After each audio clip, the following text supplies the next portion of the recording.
Good afternoon. In the last 24 hours, history changed.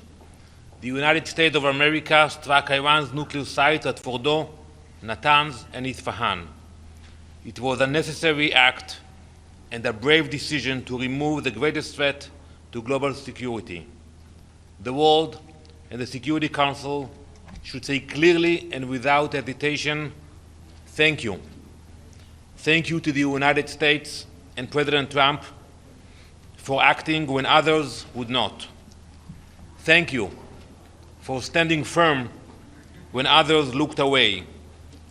Thank you for protecting the free world with strength and moral clarity. The Council will soon meet. I have no doubt that some will denounce the United States. Some will continue to condemn Israel. But where were they when Iran raced toward the bomb?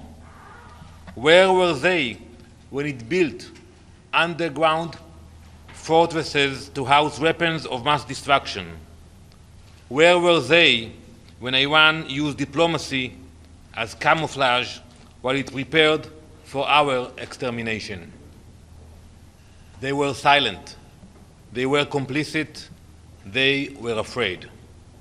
Last night, the United States acted with incredible bravery and morality. Now, the rest of the world must show its gratitude. Iran's reach extends far beyond our borders. It arms militias in Iraq, it commands terror in Lebanon, it funds Houthis in Yemen, it plots murder in Europe, and it threatens every capital in the West with its growing arsenal of ballistic missiles. You cannot sit this one out. You cannot condemn the firefighters while the arsonist tries to light more fires. You cannot protect peace by appeasing evil. To the Iranian regime, understand this: any further attacks against our civilians will be met with overpowering righteous force. Unlike your actions against our civilians, our strikes will continue to target military and nuclear facilities. We will defend our people. We will not hesitate.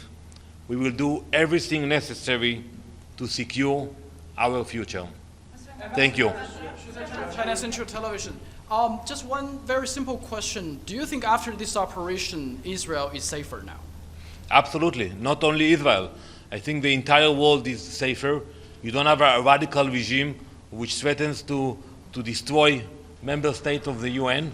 And today I think we have a historic days. Iran International.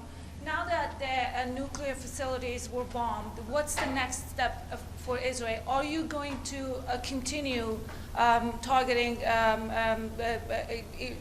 Islamic Republic inside Iran? And also, is there a regime change in the plan for Israel?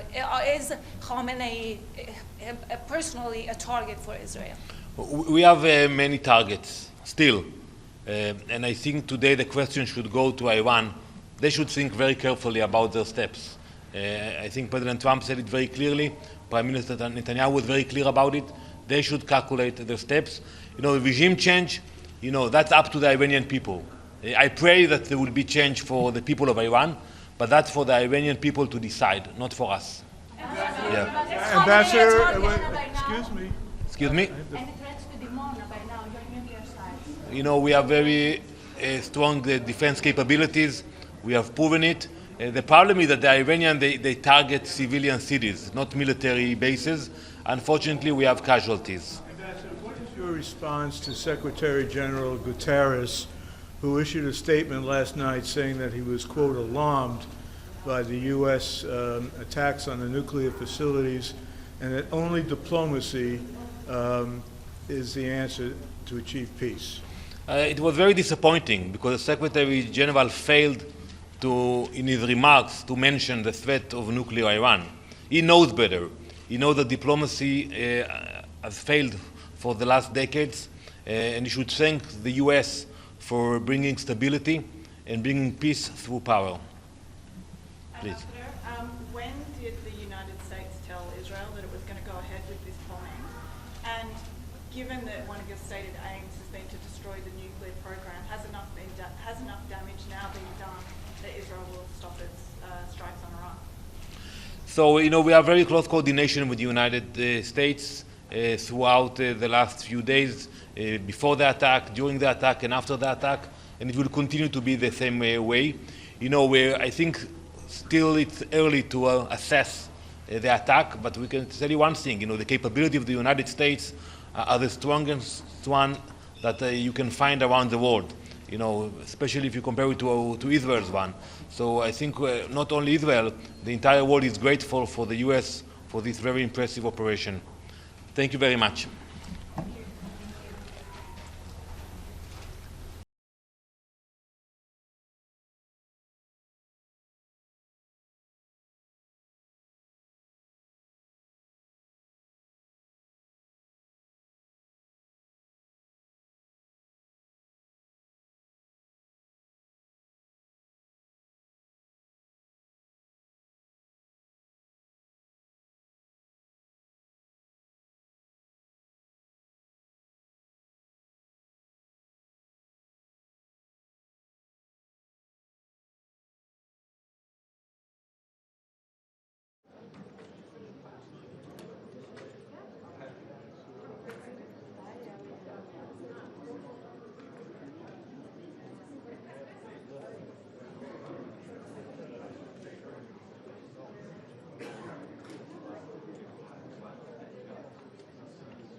The 9,941st meeting of the Security Council is called to order. The provisional agenda for this meeting is threats to international peace and security. The agenda is adopted. In accordance with Rule 37 of the Council's Provisional Rules of Procedure, I invite the representatives of Iraq, the Islamic Republic of Iran, Israel, and Kuwait to participate in this meeting. It is so decided.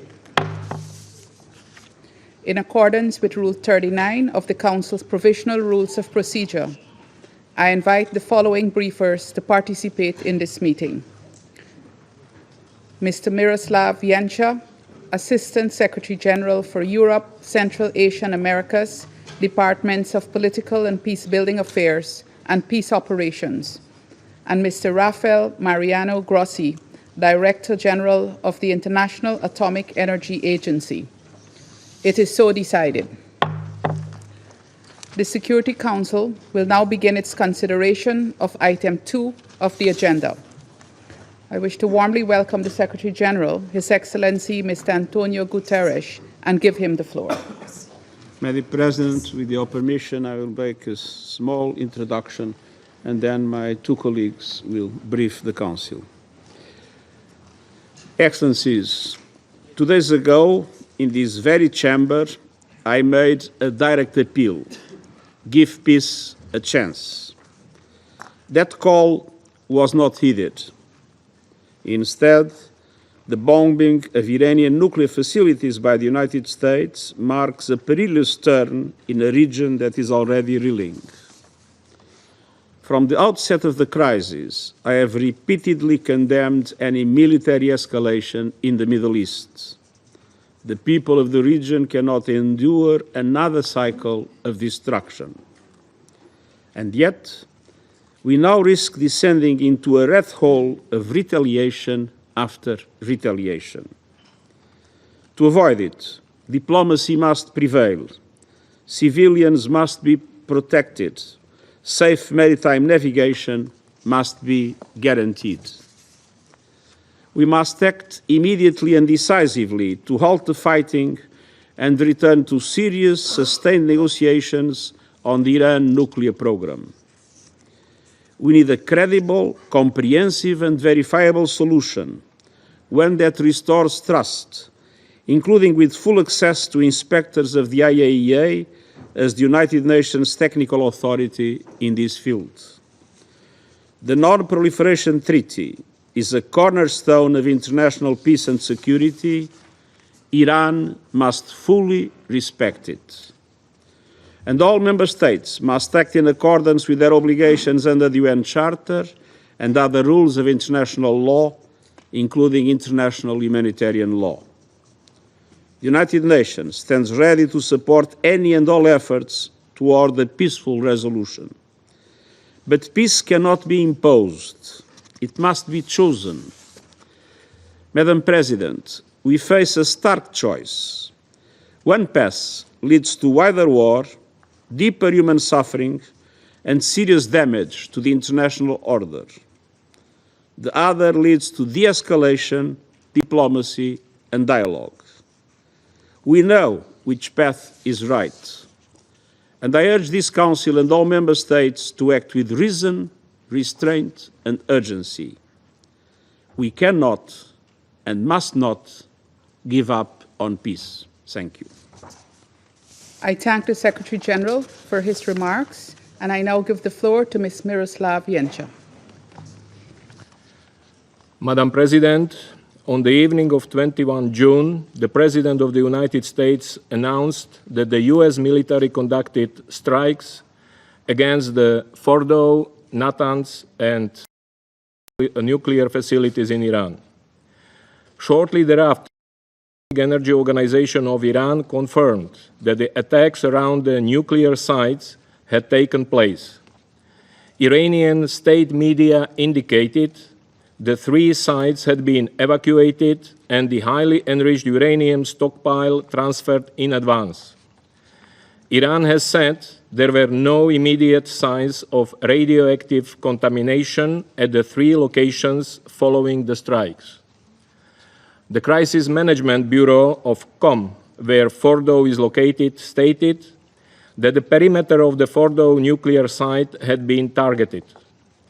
Iranian state media said only 2 tunnels for entry and exit were destroyed at Fordow. Preliminary open-source satellite imagery shows damage at various points at the facility. I urge Iran to allow IAEA inspectors access to the sites to conduct damage assessments as soon as safety conditions allow. I also note that this Council will shortly hear from IAEA Director General Grossi. The latest development must be viewed with the utmost seriousness. It marks a dangerous escalation in a conflict that has already devastated many lives in both countries, in a region on the edge. It is a direct threat to international peace and security. Madam President, Under-Secretary General Di Carlo told this Council only 2 days ago that we were teetering on the edge of a full-blown conflict. I fear we are now in that dangerous moment. Meanwhile, the hostilities between Israel and Iran continue and are now in their 10th day. Hours after the US strikes, the Islamic Revolutionary Guard Corps, IRGC, said it had launched some 40 missiles at Israel. Israeli authorities reported that more than 85 people were injured in the barrage, and numerous structures in Tel Aviv and its southern suburbs sustained heavy damage, including many residential buildings and an elder care home. Israel also said it had launched a series of strikes against military targets in Iran, including in Tehran, Tabriz, and Yazd. The Israel Defense Forces, IDF, said 30 fighter jets had struck dozens of military targets across Iran. Iranian media reported several civilian fatalities, including children, and damage to homes and other civilian infrastructure. Earlier, on 21st June, Israel attacked for a second time since 13 June the Isfahan nuclear complex, hitting 6 buildings. According to Iran's Ministry of Health, as of 21st June, 430 people have been killed and more than 3,500 others injured due to Israeli strikes across Iran. Most have been civilians.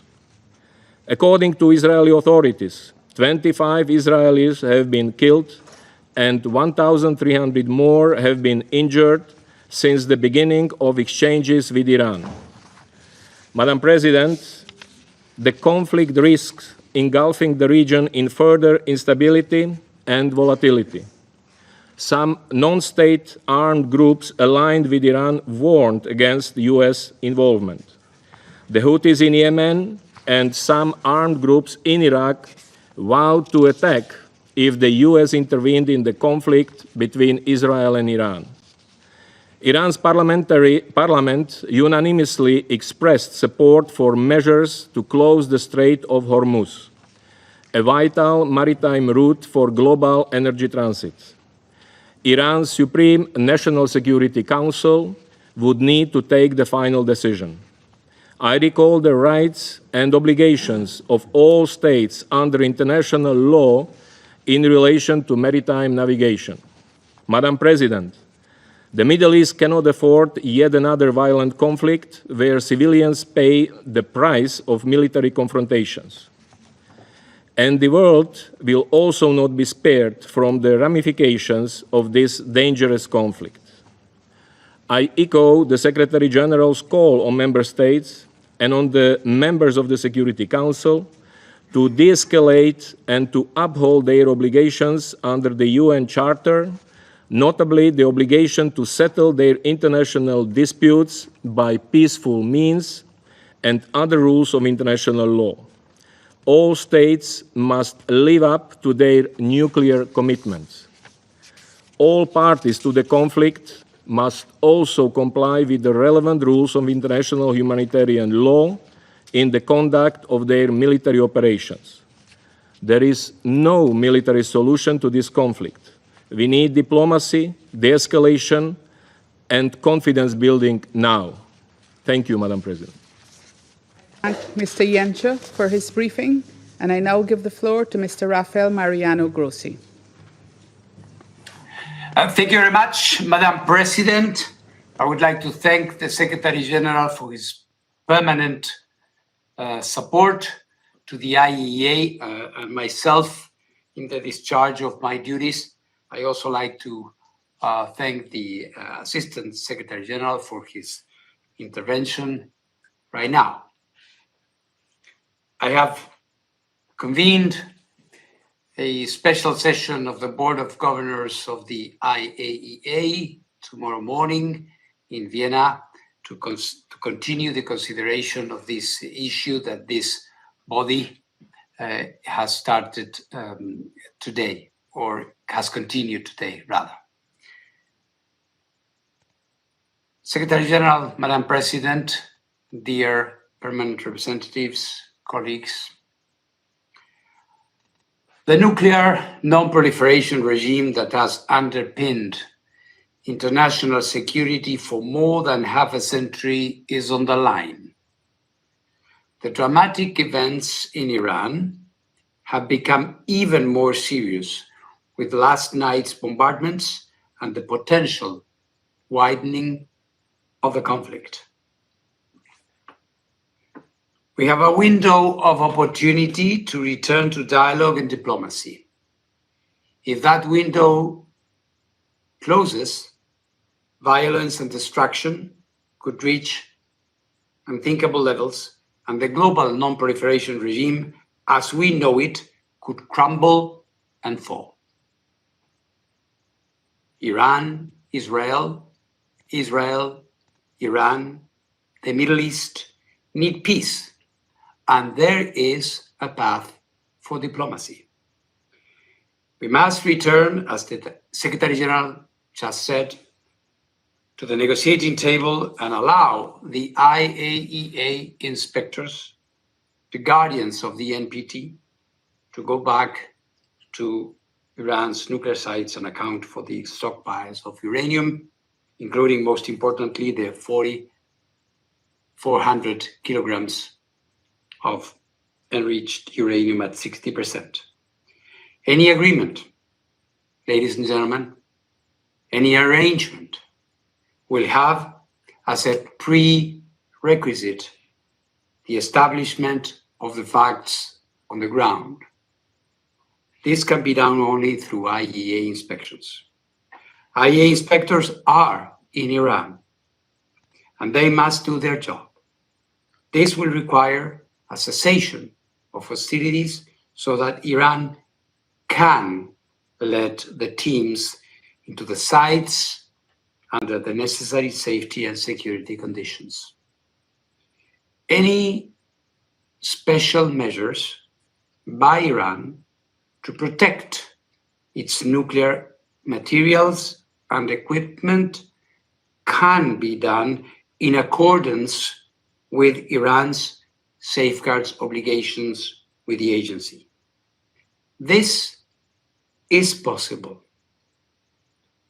Madam President, based on the information available to the IAEA, let me update you on what has occurred at Iran's nuclear sites since I last addressed this Council 3 days ago. Craters are visible at the Fordo site, Iran's main location for enriching uranium at 60%, indicating the use by the United States of America of ground-penetrating munitions. This is consistent with statements from the United States. At this time, no one, including the IAEA, is in a position to assess the underground damage at Fordo. At the Isfahan nuclear site, additional buildings were hit overnight, with the US confirming their use of cruise missiles. Affected buildings include some related to uranium conversion process. Also, at this site, entrances to tunnels used for the storage of enriched material appear to have been hit.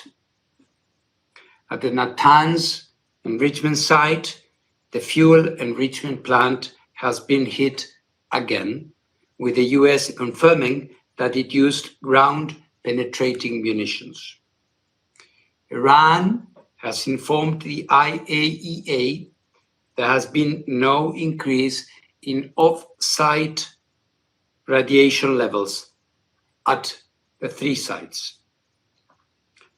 The situation at all other sites in Iran remains as I described them to you 3 days ago. We continue to monitor the situation and encourage the Iranian regulator to maintain its indispensable contact with the IAEA's Incident and Emergency Center. Madam President, the IAEA has consistently underlined, as stated in General Conference resolutions, that armed attacks on nuclear facilities should never take place and could result in radioactive releases with grave consequences within and beyond the boundaries of the state, which has been attacked. I therefore again call on maximum restraint. Military escalation threatens lives and delays a diplomatic solution for the long-term assurance that Iran does not acquire a nuclear weapon. It also threatens the global non-proliferation regime. As I stated 3 days ago and before, I am ready to travel immediately and to engage with all relevant parties to help ensure the protection of nuclear facilities and the continued peaceful uses of nuclear technology in accordance with the agency's mandate. With your support, the IAEA can deploy nuclear safety and security experts to Iran immediately, in addition to our safeguards inspectors, wherever they are needed. Madam President, there is arguably no more important and universally supported endeavor than ensuring that we use the enormous power of the atom for good rather than destruction. Let us not allow the window to close on diplomacy. Let us not allow the non-proliferation regime to fail.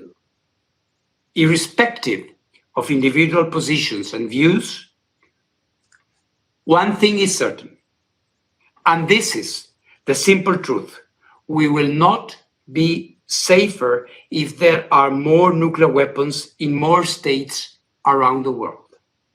The IAEA is ready to do its part to bring this military confrontation to an end. Thank you very much. I thank Mr. Grossi for his briefing. I now give the floor to those council members who may wish to make statements. I give the floor to the representative of the Republic of Korea.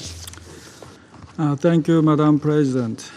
At the outset, I'd like to express my appreciation to Guyana Presidency of the Security Council for promptly convening today's meeting at this increasingly precarious moment. I thank the Secretary General for his powerful statement. I also appreciate IAEA Director General Grossi and the ASG ENCHA for their informative briefings. In just over a week, this Council has met 3 times.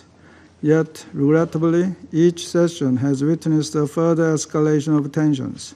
The Republic of Korea reiterates its profound concern over the deteriorating situation in the Middle East and expresses its sincere hope for urgent de-escalation. When we gathered last Friday, we voiced our hope that a renewed opening for diplomacy might emerge. It is lamentable that in a matter of only 2 days, that hope now seems even more distant than before. Despite the deeply concerning developments in recent days, the Republic of Korea remains firmly convinced that no sustainable resolution to this crisis can be achieved through military means alone. Indeed, now more than ever, we implore all parties to recognize that diplomacy is not merely an option, but an urgent necessity. We call on all sides to exercise maximum restraint and to commit in earnest to restoring dialogue and engaging in reinvigorated diplomatic efforts. Madam President, at this perilous moment, it is vital to prevent a further downward spiral. We therefore reiterate our call for full respect for the UN Charter and international law, and the safeguarding of the international non-proliferation regime. Any indiscriminate attacks against civilians or civilian objects are prohibited. This is an absolute principle that must be upheld, especially as the situation grows ever more volatile. The Republic of Korea highly appreciates the IAEA for its unwavering efforts to ensure nuclear safety and security under these extremely challenging circumstances. We also remain mindful of the safeguards implications of the current crisis. All parties need to return to the table so both military actions and nuclear safeguards concerns can come to an end. In conclusion, Madam President, it is imperative to avoid any further military escalation and prevent a spread of the conflict.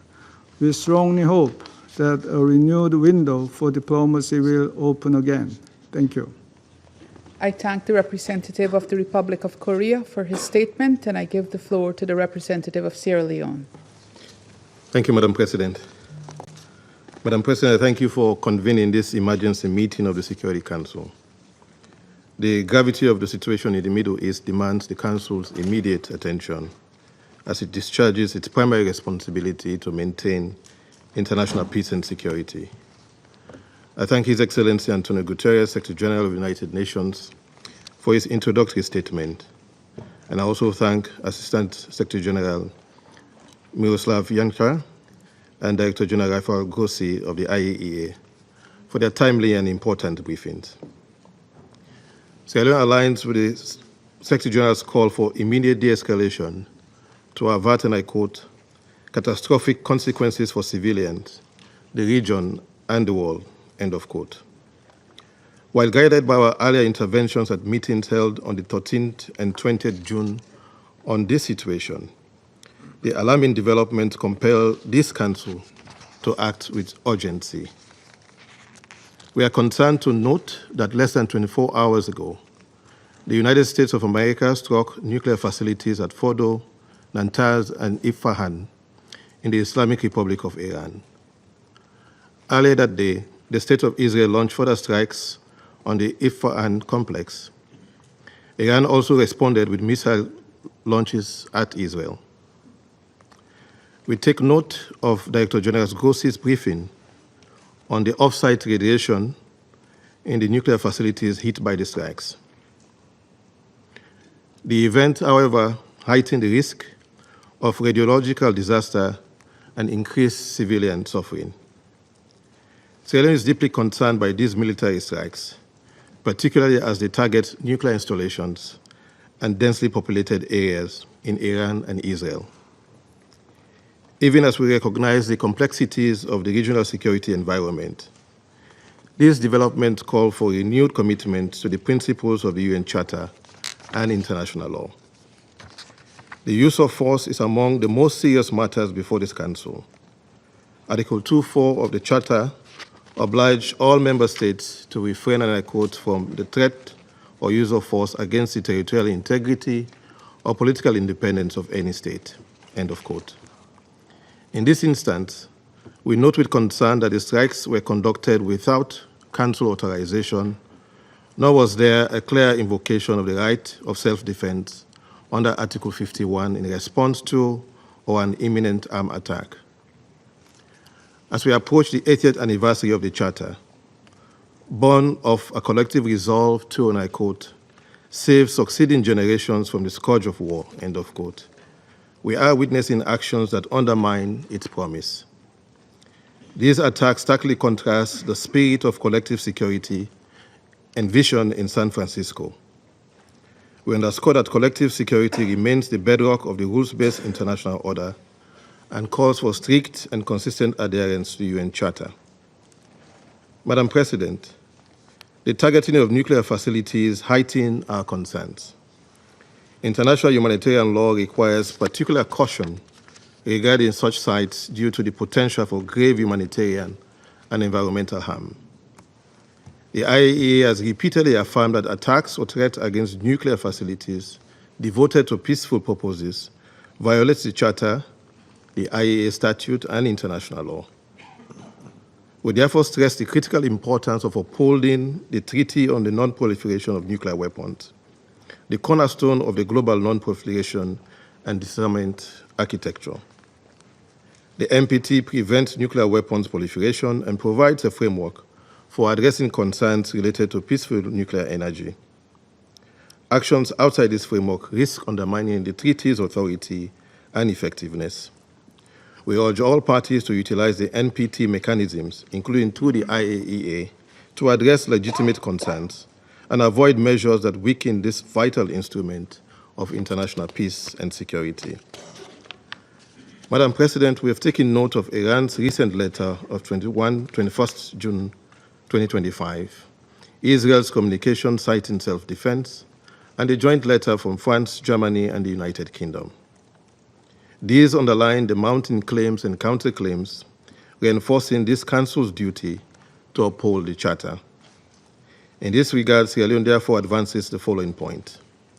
First, we call for an immediate comprehensive ceasefire. Continued hostilities risk igniting a wider regional conflict, destabilizing maritime routes, and uncertain fragile energy markets. There is no military solution. We urge all parties to engage in diplomatic talks and resume structured dialogue towards restoring Resolution 2231 and a joint comprehensive plan of action before remaining measures expire on 18th June 2025. The potential broader consequences of an escalating conflict must not be overlooked. Disruption of key shipping lanes could severely affect small and developing economies, particularly those still recovering from the COVID-19 pandemic and grappling with debt distress. Such disruptions risk inflaming our human and common insecurities, economic distress, disaffection among youth, irregular migration, and fragile social cohesion far beyond the region. Second, we demand strict protection of civilians and civilian infrastructure. We've already been briefed by ASG Yencha on the civilian casualties in Iran as well as in Israel since 13th June. Hospitals, power stations, and homes have suffered damage. We call for safe corridors for medical evacuation and humanitarian relief in line with international law. Third, we emphasize that the NPT remains central to global security. We urge Iran to continue full cooperation with the IAEA and resolve outstanding safeguard issues. We equally urge restraint by all states to protect the integrity of the NPT. Fourth and lastly, we support full IAEA verification, transparent use of the procurement channel, and provisional application of the additional protocol as confidence-building measures essential to regional stability. In closing, Madam President, we must recall that immense power brings immense responsibility. States, including those entrusted with great power by the UN Charter, have a duty to act in ways that uphold peace, security, and a rules-based order. Setting aside the Charter's principle risk weakening the safeguards that protect us all and may embolden unilateral actions elsewhere. At this difficult moment, Sierra Leone appeals for de-escalation, restraint, and the pursuit of diplomacy. Let us remember that behind geopolitical decisions are the lives of ordinary people, men, women, and children, who look to this Council to safeguard their peace, security, and dignity. We hope that our actions will honor that trust and the promise of San Francisco. I thank you. The representative of Sierra Leone for his statement, and I give the floor now to the representative of the United Kingdom. Thank you, President, and thank you for convening this meeting. I'd like to start by thanking the Secretary-General, ASG Yanka, and DG Grossi for briefing us today. This is a pivotal moment for the region. A further spiral of conflict poses serious risks to regional and international peace and stability. Our foremost priority must now be to support de-escalation. We have long made clear that Iran must not have a nuclear weapon, and that their nuclear program represents a serious threat to international peace and security. The United States took action last night to alleviate that threat. The United Kingdom did not participate in US or Israeli strikes. But military action alone cannot bring a durable solution to concerns about Iran's nuclear program. My Prime Minister has been clear. We urge Iran now to show restraint, and we urge all parties to return to the negotiating table and find a diplomatic solution which stops further escalation and brings this crisis to an end. It is in the interests of all parties to pursue such a deal. This was the joint call made by my Prime Minister with his French and German counterparts earlier today. Together with our E3 partners, the UK has long pursued a diplomatic solution to address Iran's nuclear escalation. On Friday, alongside E3 and EU colleagues, my Foreign Secretary met Iranian Foreign Minister Araghchi in Geneva to press directly for a return to diplomacy. My Foreign Minister spoke to Foreign Minister Araghchi again today and stressed the urgency of this, and we continue to engage partners across the region. President, the UK reiterates its full support for the IAEA and Director General Grossi for their critical work, professionalism, and impartiality. The IAEA and the Non-Proliferation Treaty are key pillars of international security. Threats against IAEA staff and the DG are unacceptable. We urge Iran to cooperate fully with the IAEA. Failure to do so will only further fuel escalation. President, now is the time for de-escalation and a return to diplomacy. It is essential Iran chooses this path. I thank you. I thank the representative of the United Kingdom for her statement, and I now give the floor to the representative of France. Merci, Madame la Présidente. Madame la Présidente, je remercie tout d'abord Monsieur le Secrétaire général des Nations Unies pour sa déclaration 2 jours après celle qu'il a faite déjà pour nous alerter sur la gravité de la situation. Je remercie également Monsieur le Sous-secrétaire général aux affaires politiques, Miroslav Janka, ainsi que Monsieur le Directeur général de l'Agence internationale de l'énergie atomique, Monsieur Raphaël Grossi, pour leurs exposés qui attestent de l'extrême gravité de la situation. Madame la Présidente, c'est avec préoccupation que la France a pris connaissance des frappes menées par les États-Unis contre 3 sites nucléaires en Iran. La France n'a pris part ni à la planification ni à la conduite de ces opérations. Nous exhortons l'ensemble des parties à faire preuve de la plus grande retenue et à prévenir tout risque d'escalade. L'heure doit être à l'arrêt des frappes, à la désescalade et à la négociation. Les populations civiles doivent être épargnées alors que les frappes échangées entre l'Iran et Israël ont causé de trop nombreuses victimes parmi elles. Nous appelons en particulier l'Iran à s'abstenir de toute représaille, à cesser son escalade nucléaire et à opter pour la voie de la diplomatie, comme nous l'y avons encouragé à Genève vendredi dernier.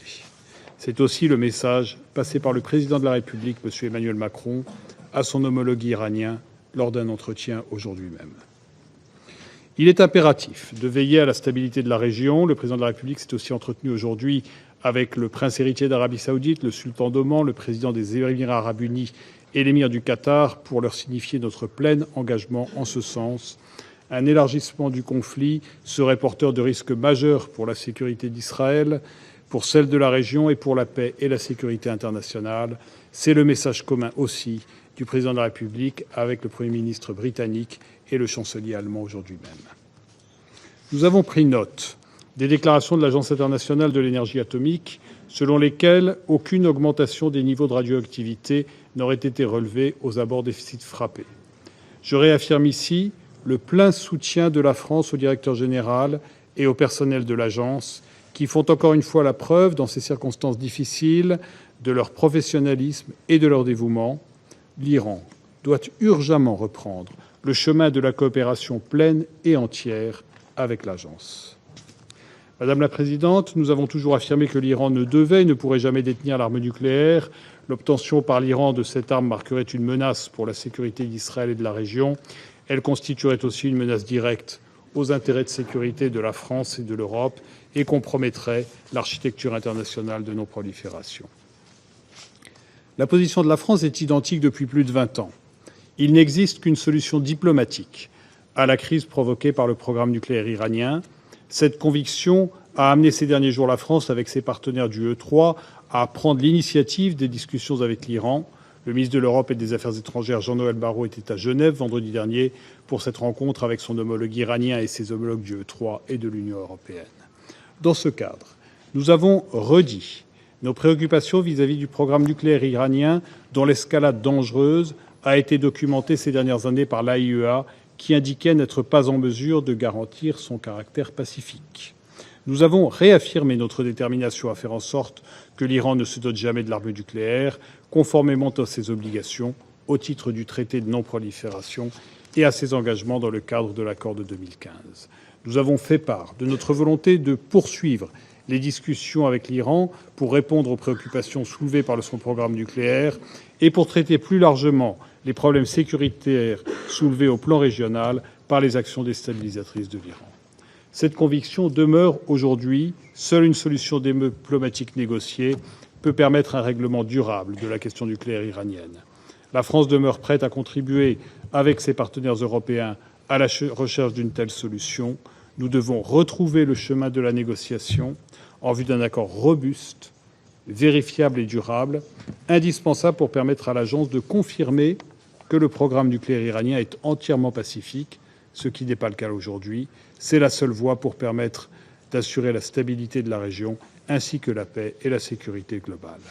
Madame la Présidente, n'oublions pas que la région est déjà confrontée à Gaza à une guerre prolongée, aux conséquences humanitaires dramatiques.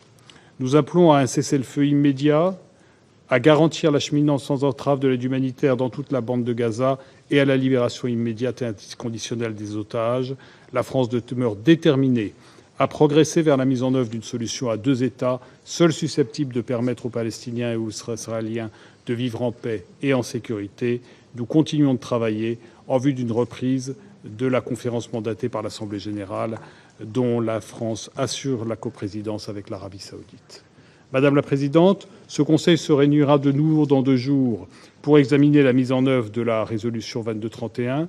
Cette réunion doit être l'occasion pour ce Conseil et pour l'Iran de réaffirmer notre attachement à la diplomatie et à la logique de négociation qui avait permis d'aboutir à l'accord de 2015. Je vous remercie. I thank the representative of France for his statement, and I give the floor to the representative of Panama. Gracias, señora Presidente. Saludamos y agradecemos al secretario general de las Naciones Unidas, Su Excelencia Antonio Guterres, por su presencia y por su importante intervención. Extendemos nuestro agradecimiento al secretario general adjunto para Europa, Asia Central y las Américas, el señor Miroslav Jenka, y al director general del Organismo Internacional de Energía Atómica, señor Rafael Grossi, por sus valiosos aportes. Y damos la bienvenida a las delegaciones de la República Islámica de Irán, Israel y Kuwait. Observamos con preocupación los recientes sucesos en Irán. Desde el inicio de los acontecimientos, la mayoría de los miembros de este Consejo hemos advertido la urgente necesidad de desescalar el conflicto, así como también hemos hecho reiterados llamados a la máxima moderación, al diálogo y a las negociaciones para ofrecerle una oportunidad sensata a la paz. Debemos insistir. Nos enfrentamos a una situación tan incierta como inoportuna, cuyas consecuencias podrían ser profundamente desestabilizadoras, no solo para la región, sino para la paz y la seguridad internacionales.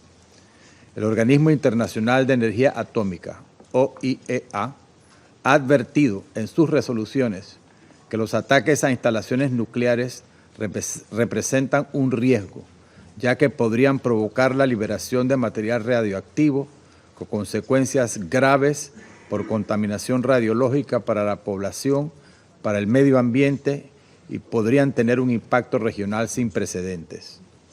Afortunadamente, hasta el momento, los hechos recientes no han registrado elevaciones en los niveles de radiación y no se espera que haya consecuencias para la salud de las personas ni para el medio ambiente fuera de los sitios afectados, de acuerdo con lo señalado por Irán. Por su parte, el Organismo Internacional de Energía Atómica ha informado que continuará monitoreando y evaluando esa situación en Irán. Reconocemos su responsable gestión. El Tratado sobre la No Proliferación de las Armas Nucleares, TNP, es un pilar esencial del derecho internacional que ha contribuido de manera decisiva a la no proliferación de armas nucleares y al fomento del desarme. A través del TNP, la comunidad internacional ha procurado mayores garantías de estabilidad y seguridad, reduciendo el riesgo de que las armas nucleares se conviertan en motivo de confrontación o conflicto. Reconocemos que la desconfianza es un factor agravante en esta situación. Sin embargo, esperamos que aún pueda existir algún espacio para el diálogo y que este Consejo puede desempeñar un papel constructivo para fomentarlo. Para lograrlo, todos debemos, desde nuestras perspectivas, exhortar a las partes a encontrar una solución que evite que las poblaciones civiles se conviertan en víctimas de un conflicto aún mayor. Señora Presidente, Panamá, país pequeño, pero dueño responsable de un canal interoceánico estratégico, siempre apelará al derecho internacional como vía para dirimir controversias internacionales que podrían tener repercusiones a nivel global. Por ello, respaldamos el cese inmediato de las hostilidades, con el fin de ofrecer una oportunidad al diálogo genuino que permita construir soluciones duraderas y pacíficas a los conflictos. Muchas gracias. I thank the representative of Panama for his statement, and I give the floor now to the representative of China. 谢谢主席，我感谢你召开此次紧急公开会，感谢古特雷斯秘书长的发言，感谢严恰助理秘书长和格罗西总干事的通报。昨天，美方对伊朗福尔多、纳坦兹、伊斯法罕3处核设施实施打击，中方强烈谴责美方袭击伊朗，攻击接受国际原子能机构保障监督的核设施。美方此举严重违反联合国宪章宗旨和原则以及国际法，侵犯伊朗的主权、安全和领土完整，加剧中东紧张局势，严重冲击国际核不扩散体系。国际社会必须主持正义，为推动局势降温、恢复和平稳定做出切实努力。我愿做4点呼吁。第一，我们呼吁立即停火止战。当前中东局势骤然紧张，中方对事态可能走向失控深感担忧。冲突当事方，尤其是以色列，应当立即停火，防止局势轮番升级，坚决避免战争外溢。有关各方应当遵守国际法，克制武力冲动，避免激化矛盾，火上浇油。第二，我们呼吁切实保障平民安全。一切冲突的最终受害者都是广大无辜民众。中方对冲突导致大量平民伤亡深感痛心。平民和民用设施不能成为军事行动的目标。国际人道法的底线不可突破。冲突当事方应以地区国家民众的利益和福祉为重，坚决避免殃及无辜平民，避免攻击民用设施。第三，我们呼吁坚持对话谈判。武力换不来中东的和平，对话谈判才是根本出路。当前，伊朗核问题的外交手段并未穷尽，和平解决仍有希望。要坚持政治解决伊朗核问题的大方向不动摇，坚持通过对话谈判推动伊朗核问题重回政治解决轨道，达成各方均可接受的协议。第四，我们呼吁安理会尽快采取行动。安理会对维护国际和平与安全负有首要责任。面对重大危机，不能无所作为。俄罗斯、中国、巴基斯坦已经提出一项安理会决议草案，呼吁立即无条件停火，保护平民，遵守国际法，开展对话谈判。我们期待安理会成员展现责任担当，共同支持该决议草案，推动安理会为维护国际和平与安全履责尽职。中方愿同国际社会一道，凝聚合力，主持公道，为恢复中东地区和平稳定做出不懈努力。谢谢主席。I thank the representative of China for his statement, and I now give the floor to the representative of Greece. Thank you, Madam President. Let me start by thanking the Secretary General for his introductory remarks, as well as Assistant Secretary General Genscher and Director General Grossi for the informative and timely briefings. Madam President, this is the third time in 10 days that this Council has been convened in an emergency meeting, and rightfully so. The situation is now more dangerous than at any point since June 13th. What the Secretary General referred to as a defining moment for our collective future has now become a reality. We have taken note of the military action against nuclear-related sites in Iran and are monitoring with concern the evolving situation very closely. Madam President, allow me to raise the following 3 points. First, we reiterate our call upon all parties to show restraint. There is no need for more violence, especially given the potential grave consequences. It is critical for the IAEA inspectors to be able to resume their activity and check on the status of the stockpiles of the enriched uranium, as well as of the remaining enriching capabilities of Iran. This is essential as the global non-proliferation architecture and regional and potentially global security come under intense stress. Second, I must reiterate a strong concern over the nuclear program of Iran, which should never be allowed to have nuclear weapons. We have time and again warned against non-compliance with the legally binding safeguards and JCPOA obligation.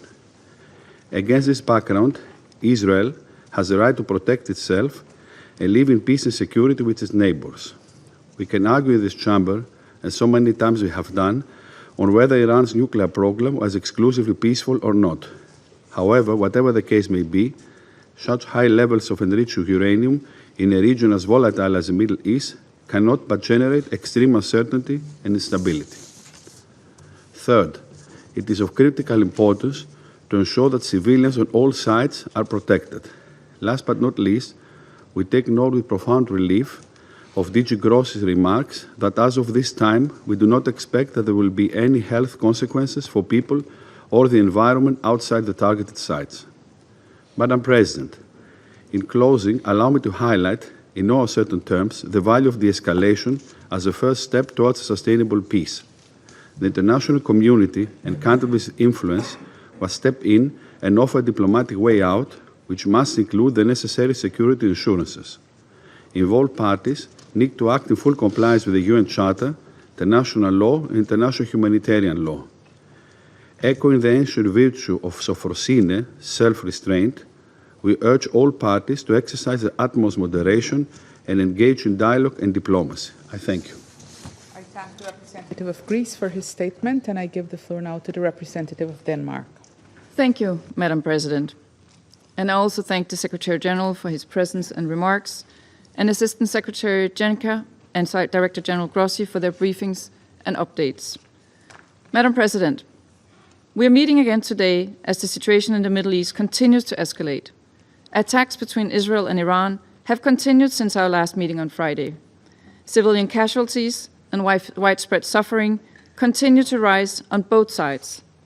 Last night, a targeted operation was carried out by the United States against 3 nuclear facilities in Iran. The continued escalation in the Middle East is a cause for great concern and poses a grave risk to international peace and security. Madam President, Denmark urges all parties to abide by the obligations under the UN Charter and international law. All parties must ensure protections of civilians and civilian infrastructure in line with international humanitarian law. Furthermore, and keeping in mind the words of Director General Grossi 2 days ago to this Council, all actions should be taken and the necessary restraint shown to reduce the risk of nuclear accidents, which could have devastating effects for the civilian population and the environment. Madam President, Denmark has persistently underlined that Iran must never acquire a nuclear weapon. That would be a serious threat to regional and global security. We have repeatedly expressed our concerns about Iran's accelerating nuclear trajectory and the fact that the IAEA is unable to assure that the Iranian nuclear program is exclusively peaceful. We welcome that the IAEA continues to monitor the situation and provide information on the nuclear safety and security implications. And we stress the importance of continued and timely exchange of information between Iran and the IAEA regarding issues related to nuclear safety, security, and safeguards.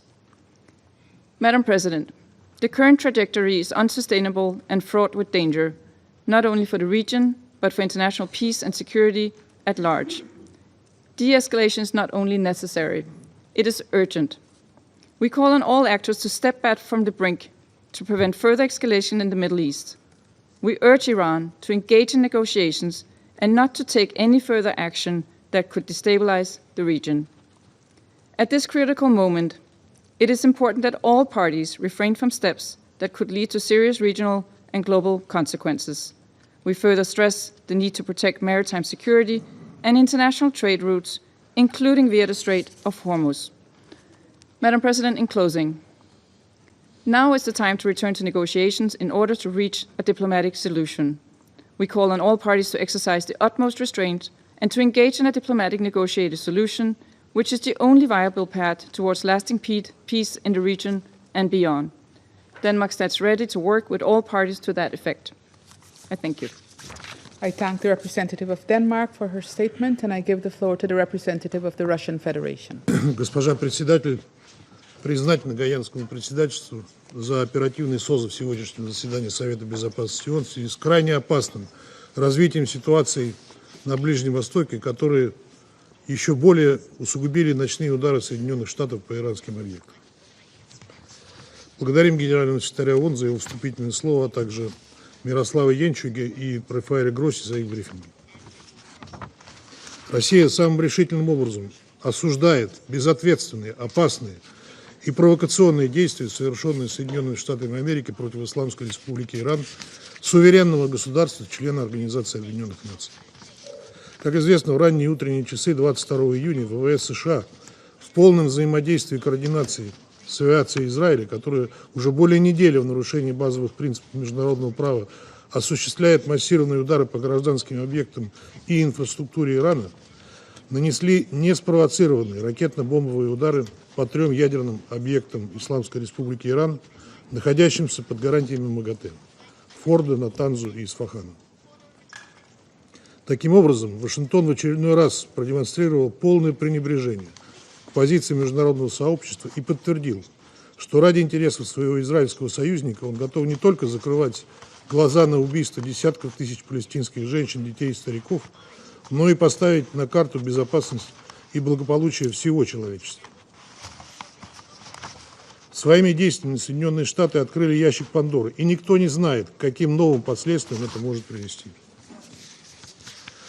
Выступая в этом зале уже трижды за прошедшие 10 дней, генеральный директор МАГАТЭ Рафаэль Гросси предупреждал, что удары по объектам иранской атомной инфраструктуры могут иметь абсолютно непредсказуемые последствия и создают огромную угрозу ядерной и физической ядерной безопасности не только в Исламской Республике, но и для региона и мира в целом. Однако Вашингтон совершенно не заботит ни радиологические последствия, ни угрозы для жизни и здоровья огромного числа мирных жителей, включая женщин и детей, в регионе и за его пределами. Вслед за Западным Иерусалимом там возомнили себя верховным судьей, который имеет право вершить правосудие так, как ему заблагорассудится. Таким образом, Соединенные Штаты подтверждают, что ради сохранения своей гегемонии в мире они готовы на любые преступления и нарушения международного права.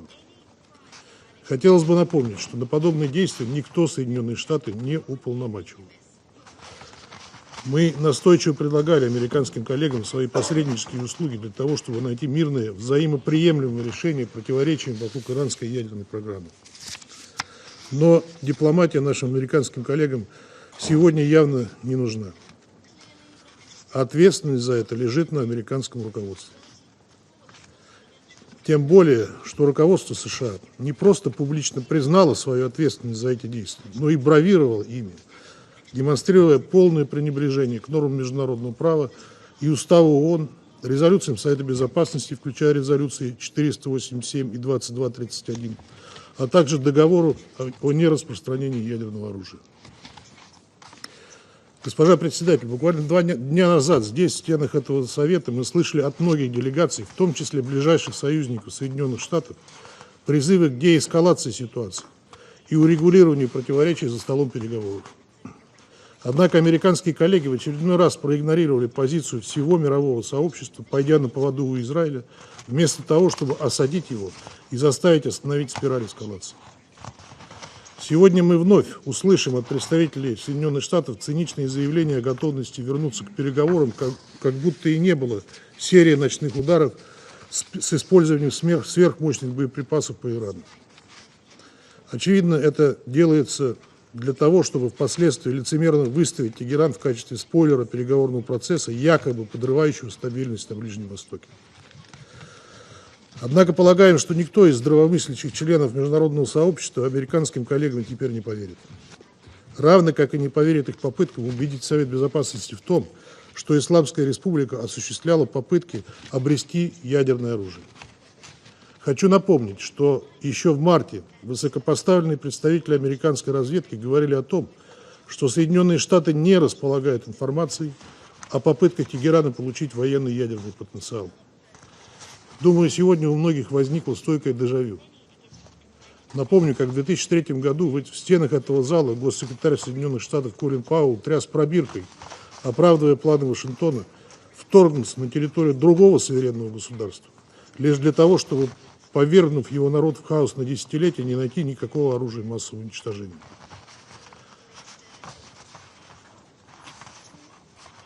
Сегодняшняя ситуация от той, по сути, ничем не отличается. Нас опять призывают поверить в сказки, чтобы вновь перенести страдания миллионам людей, проживающим на Ближнем Востоке. Лишний раз убеждаются в том, что наших американских коллег история ничему не учит. Сожалеем, что сегодня некоторые из вас в этом зале не нашли и не находят смелости назвать вещи своими именами и осудить действия Вашингтона. И скажу вам, нам странно участвовать в этом театре абсурда и цинизма. Представитель Соединенного Королевства призывает Иран к сдержанности. Страну, которая подверглась неспровоцированной атаке и бомбардировке ее ядерных объектов. Как будто это Иран, а не Израиль и США обострили ситуацию до предела. К сдержанности призывает Иран и ряд других членов Совета. Мы видели много лицемерия в этом зале, но это стоит особняком.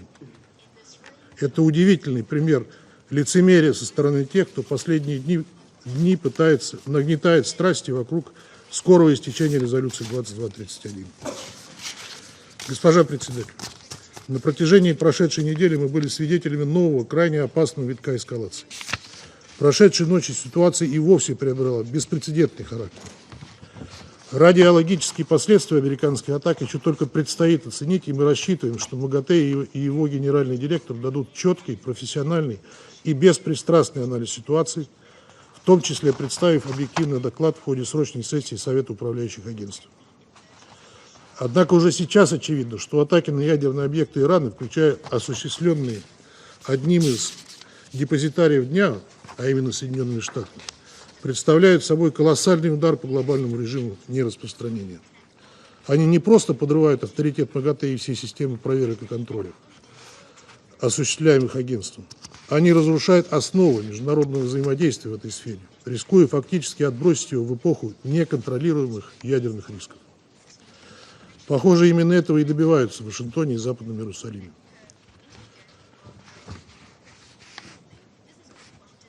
Россия, как ответственное государство и постоянный член Совета Безопасности, подобный сценарий поддержать не может. Иран, в соответствии с ним, имеет право на развитие мирной атомной программы, и США сегодня ночью фактически перечеркнули многолетние дипломатические усилия, направленные на соблюдение этого основополагающего принципа.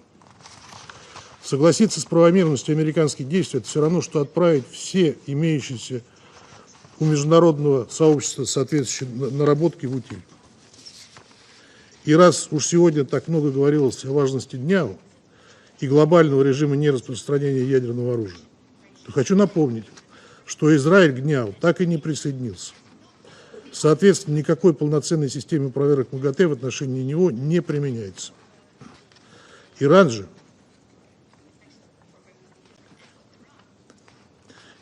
в соответствии. Хочу напомнить, что Израиль к дню так и не присоединился, соответственно, никакой полноценной системы проверок МАГАТЭ в отношении него не применяется.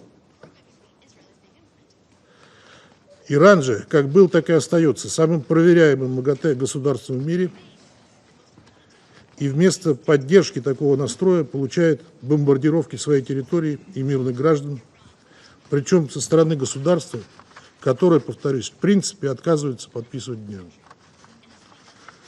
Это возмутительная, циничная ситуация, и очень странно, что об этом генеральный директор МАГАТЭ не сказал ни слова, как и ни разу не призвал Израиль присоединиться к дню. Госпожа председатель, я думаю, для всех в этом зале очевидно, что если эскалацию не остановить, то Ближний Восток окажется на пороге широкомасштабного конфликта с непредсказуемыми последствиями для всей системы международной безопасности. А весь мир может оказаться на грани ядерной катастрофы.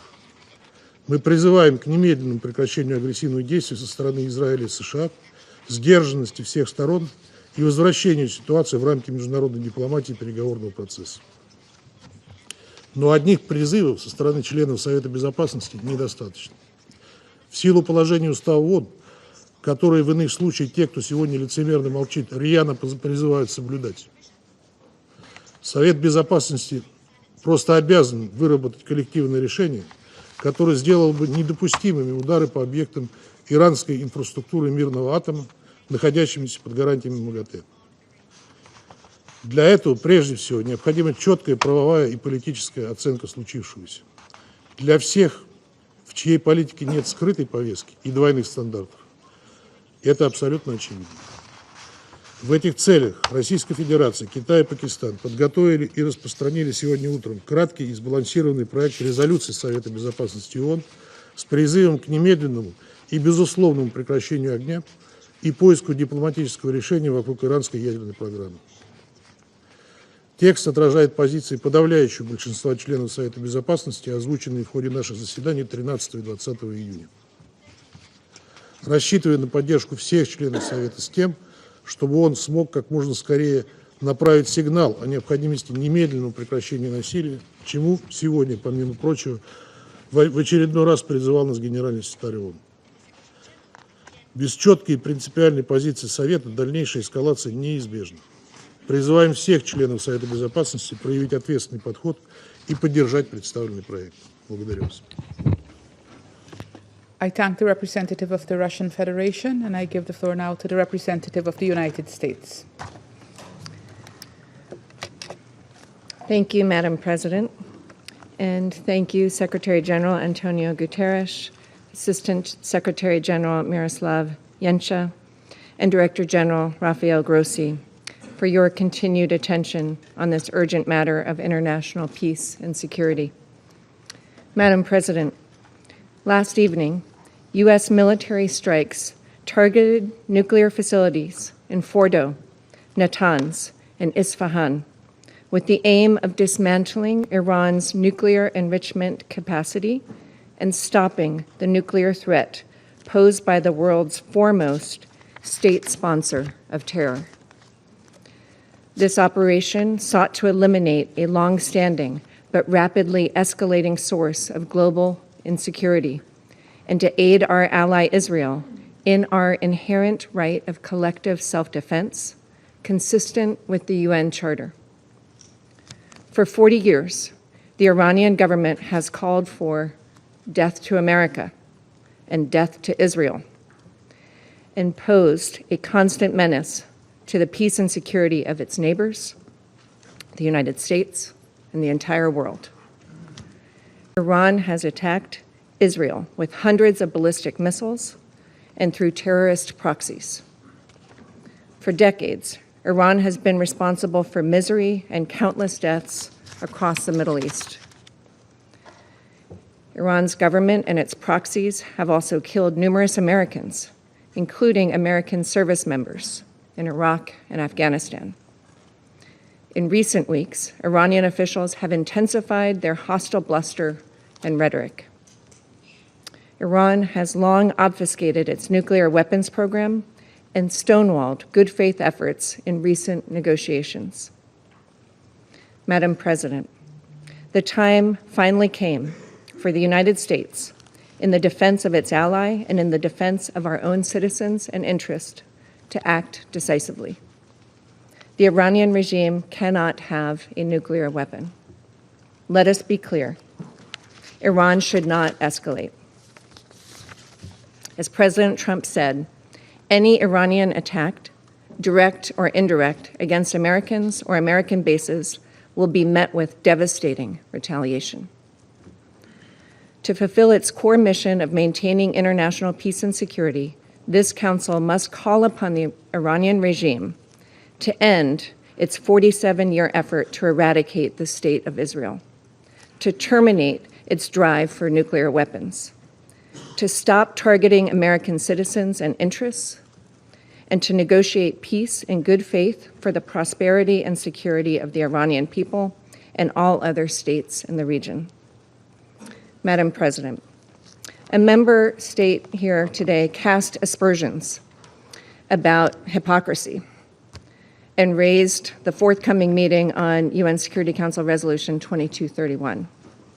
In that regard, I would point out that the recent IAEA report on verification and monitoring of Iran's noncompliance with obligatory nuclear safeguards shows clearly that Iran has been continuing to accelerate its nuclear activities without any credible civilian justification. We look forward to discussing the implications of this report and its broader implications on Tuesday, when the Secretariat briefs on the report on implementation of UNSCR 2231. Thank you, Madam President. I thank the representative of the United States for her statement, and I give the floor now to the representative of Slovenia. Thank you, Madam President. Secretary General, thank you very much for your remarks. And thank you also to Director General Grossi and Secretary General, Assistant Secretary General Jenča for their briefings. Madam President, this body is mandated to work for maintenance of international peace and security. There are moments in this chamber and outside, pivotal moments that shape our collective future. We believe today's debate is one of them. Slovenia denounces the sharp military escalation. This escalation risks to further exacerbate an already extremely dangerous and unstable regional situation and is threatening international peace and security. Therefore, we join the Secretary General's call on the parties to the conflict to disengage from further escalation and retaliation. We call for an immediate ceasefire. Madam President, we further call on the parties to the conflict to respect the UN Charter and international law, including the international humanitarian law. As we have been proven time and time again, violence and military conflicts lead nowhere but to an ever greater suffering of the innocent people of the Middle East. We are deeply alarmed about the toll of the ongoing situation on civilians, the chaos and the fear it is sowing. Madam President, Slovenia remains concerned about the size and unclear nature of Iran's nuclear program. We reaffirm our firm rejection of nuclear proliferation. At this point, I wish to express our full support to the work of the International Atomic Energy Agency and to you, DG Grossi. At this critical moment, with so much at stake, we must insist on diplomacy. A tailored diplomatic solution is needed. We welcome attempts of maintaining a diplomatic path in the recent days, namely the meeting of the E3 and the EU with Iran, and call on everyone else to follow this path. We call on the parties to the conflict and those with influence on them to prioritize diplomacy and peace and to return to the negotiating table. This must include Iran's nuclear question, leading us to establishing a credible, comprehensive, and verifiable solution, as well as dealing with other regional crises, including Gaza. Madam President, let me repeat. This is not a time for further escalations. This is not a time for retaliatory measures. It is time for de-escalation and diplomacy. It is time for peace. And we call on all leaders to show leadership for peace. I thank you. I thank the representative of Slovenia for her statement, and I give the floor to the representative of Somalia. Madam President, at the outset, Somalia wishes to thank the Presidency for convening the Council again in response to escalating and grave developments in the Middle East. We also extend our appreciation to the Secretary General for his introductory remarks and to DG Grossi and ASG Janka for their thorough updates on this worrying and rapidly evolving threat to international peace and security in the Middle East. The recent attacks on nuclear facilities of Fordow, Natanz, and Isfahan in Iran represent a perilous escalation that threatens to engulf the entire region in an uncontrollable cycle of violence, suffering, and destruction. Somalia condemns any acts of aggression that violate the sovereignty and territorial integrity of member states. Such actions are in clear contravention of the principles enshrined in the Charter of the United Nations, in particular Article 2, Paragraph 4, which prohibits the threat or use of force against any state. We reaffirm the importance of respecting the sovereignty and territorial integrity of the Islamic Republic of Iran.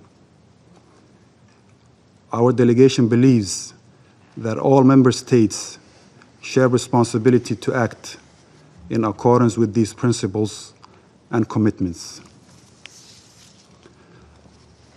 Madam President, at this critical moment, 4 urgent actions must guide our collective response.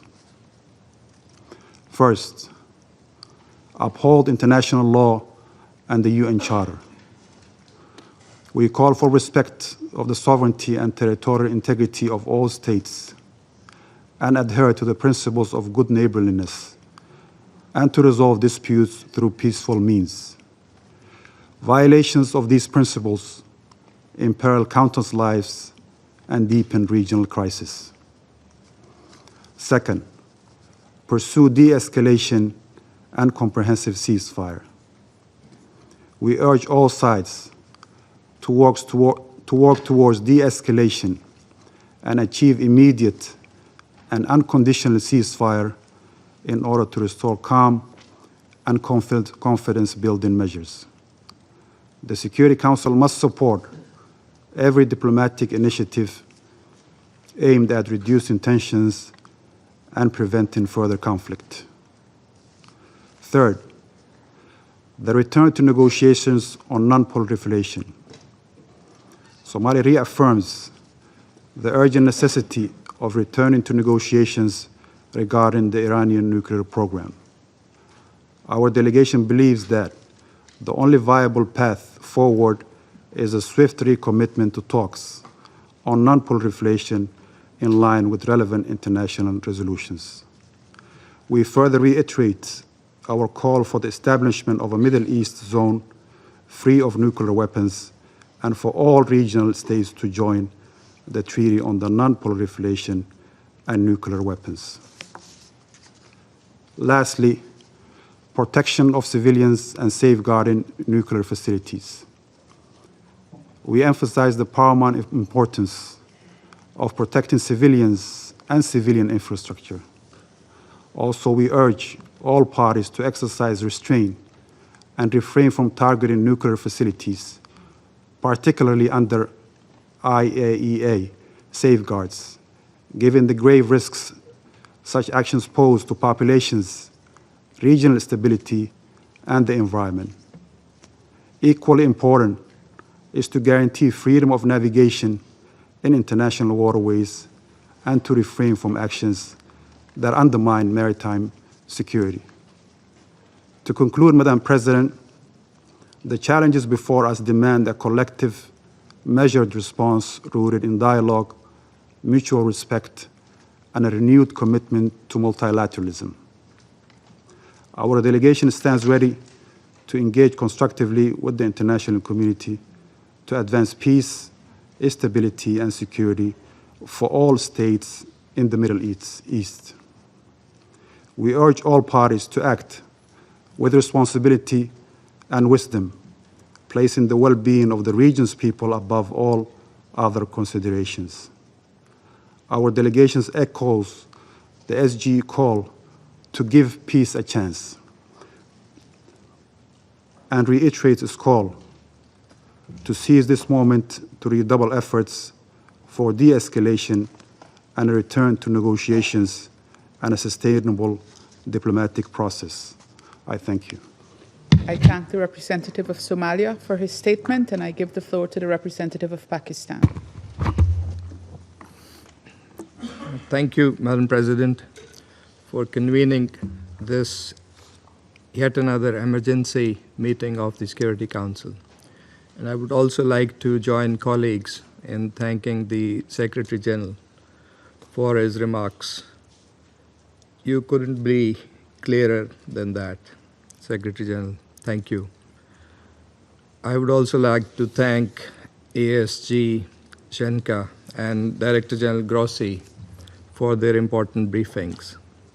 Madam President, when the Security Council met for the second time last Friday, following Israel's wanton continuing aggression and unprovoked strikes against Iran, many members warned the international community of this grave violation of the UN Charter and the risk of dangerous escalation.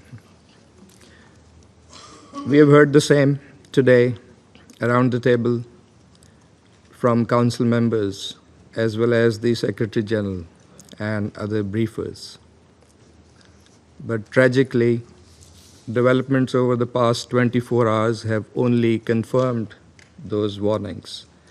And it is unfortunate that the universal calls for de-escalation and a peaceful resolution of this crisis through dialogue have remained unheeded. From the outset, Pakistan has adopted a principled position on these developments, a position based entirely on international law and the UN Charter. We have thus strongly and unambiguously condemned the Israeli aggression, expressed solidarity and full support for Iran's inherent and legitimate right of self-defense in conformity with the Charter of the United Nations, denounced the unlawful Israeli unilateral strikes on IAEA safeguarded Iranian nuclear facilities, called for bringing an end to this aggression, advocated cessation of hostilities and for reverting to dialogue and diplomacy for a peaceful, lasting settlement of the Iranian nuclear issue. In recent days, Pakistan's leadership, including the Deputy Prime Minister and Foreign Minister, has remained actively engaged in promoting those objectives through numerous and continuing contacts with leaders of other countries and our partners across regions, all in the interest of preserving international peace and security and in fulfillment of our responsibility as a member of the Security Council. The Council of Foreign Ministers of the OIC meeting in Istanbul has echoed the same call for ending the aggression and supporting de-escalation and a peaceful settlement. It is in this context that we are seriously concerned by the recent developments that have further heightened tensions. Pakistan has condemned the US strikes on Iranian nuclear facilities, which come on the heels of a series of brazen attacks by Israel on the nuclear sites. Let me recall that specific targeting of nuclear facilities under IAEA safeguards constitutes a clear breach of international law, the IAEA statute, multiple IAEA resolutions, as well as Security Council Resolution 487. And according to Article 25 of the Charter, the members of the United Nations agree to accept and carry out the decisions of the Security Council in accordance with the Charter. That responsibility to carry out the decisions of the Security Council is heaviest with the members of this Council, particularly the permanent members in the first place. Madam President, we are deeply alarmed by the escalating situation. The sharp rise in tensions and violence as a result of the Israeli aggression and unlawful actions is profoundly disturbing. Any further escalation risks catastrophic consequences for the region and beyond. Pakistan stands in solidarity with the government and brotherly people of Iran during this challenging time. Madam President, these attacks set a dangerous precedent and pose a grave threat to the safety and security of populations across the region, and indeed the world. As the body entrusted with primary responsibility for the maintenance of international peace and security, the Security Council must act urgently and decisively. We share a collective responsibility to, first, unequivocally reject and condemn the attacks against the Islamic Republic of Iran since 13th of June, being in clear contravention of international law and the UN Charter. Threat or use of force must never be condoned. Article 2.4 is crystal clear in this regard, and so is Article 51. Second, denounce the attacks on IAEA safeguarded nuclear facilities, which violate Security Council and IAEA resolutions as well as international humanitarian law. Third, reaffirm the obligation to protect civilian lives and property on both sides. All parties must adhere fully to international law, particularly international humanitarian law. Fourth, call for an immediate cessation of hostilities and a complete ceasefire.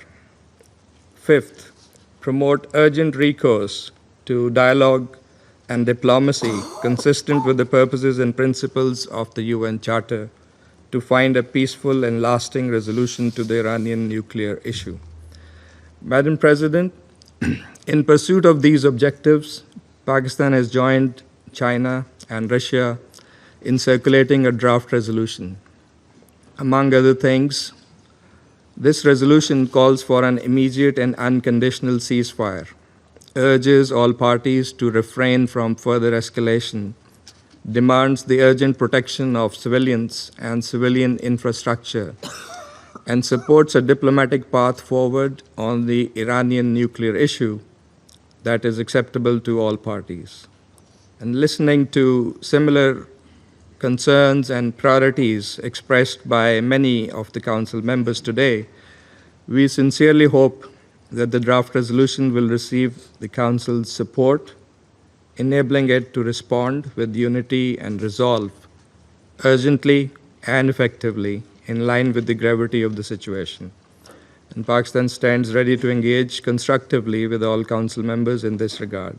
Madam President, the Middle East, already burdened by prolonged instability, history of Israeli illegal occupation, and continued denial of the Palestinian right to self-determination and statehood, cannot absorb another crisis.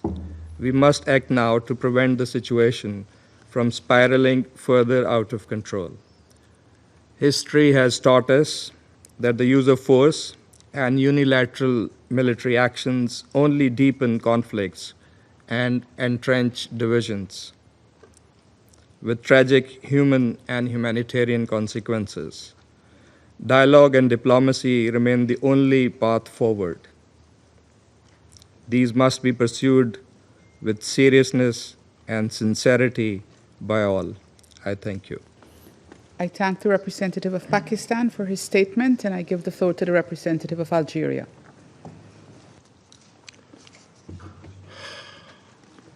Madam President, I would like to thank you for the prompt scheduling of this meeting. I thank the Secretary General for his remark. We share your assessment that this is a dangerous escalation in the region already on the edge.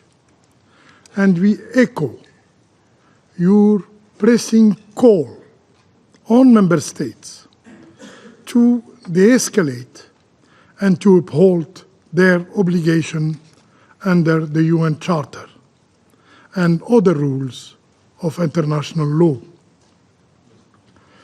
I also thank ASG Genca and Director General Grossi for their briefings. Madam President, the world, and especially the Middle East, cannot endure another war. Unfortunately, events in the region are accelerating in an alarming pace, pushing the Middle East dangerously close to an apocalyptic scenario. At a time when the international community was united, yes, was united, in seeking ways to ease tensions, the situation has deteriorated sharply yesterday and further exacerbated by American strikes targeting Iranian nuclear facilities. Algeria expresses its deep concern and regret over this grave development, which significantly worsens the security and exposes the entire region to unprecedented risks with potentially uncontainable consequences. The erosion of the international nuclear security architecture poses a grave threat not only to regional stability, but also to the global peace and security. Attacks on nuclear facilities under international safeguards seriously undermine the integrity and credibility of the global non-proliferation regime. Therefore, we reaffirm that the legal framework safeguarding nuclear installations is clear, is comprehensive, is binding. Its very existence is precisely to ensure the highest levels of safety and protection for such facilities. The resolution of the IAEA General Conference repeatedly and explicitly state that, I quote, "Any armed attack on and threat against nuclear facilities devoted to peaceful purposes constitute a violation of the principles of the United Nations Charter, the international law, and the statute of the agency." These resolutions remain fully valid and applicable to the current situation.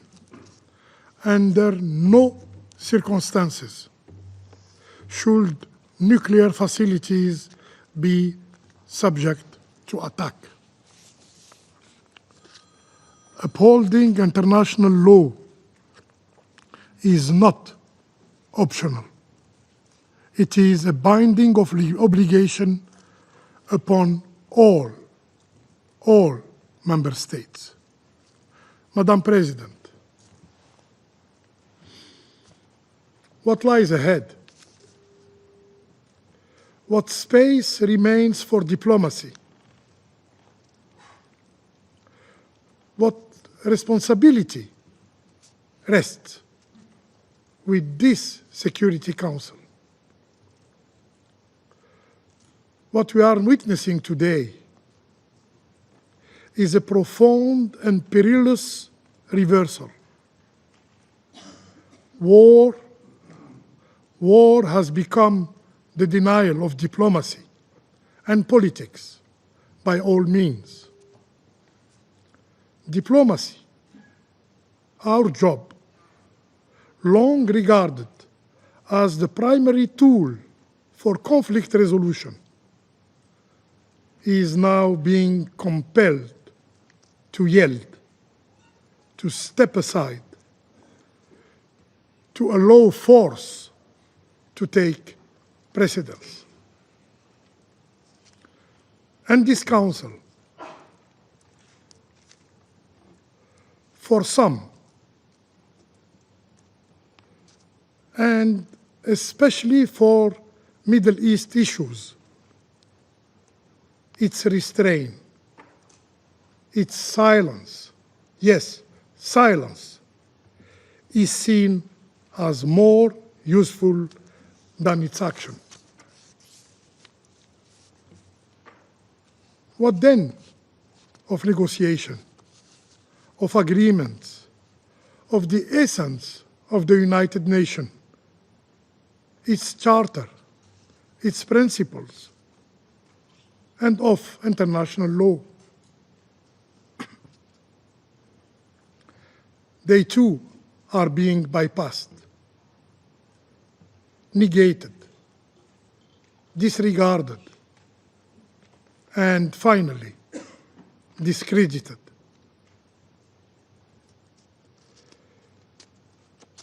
Future generations will remember not only what we said, but what we did or what we failed to do. We, the Security Council members, especially the elected one. Madam President, to reaffirm Algeria's position clearly, the only viable path forward is a return to diplomacy, an approach rooted in international legality, the principles of the United Nations Charter, and the pursuit of a peaceful resolution. We must collectively draw on the lessons of the region's painful history, which clearly shows that military solutions have never succeeded in resolving its complex challenges. Algeria reiterates again its firm call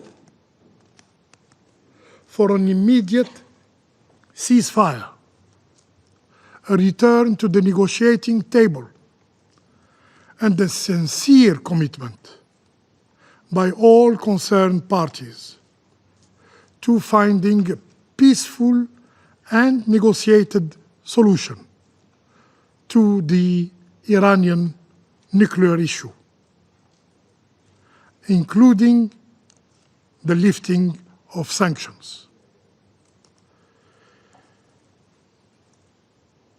Should I remind what the Charter clearly states?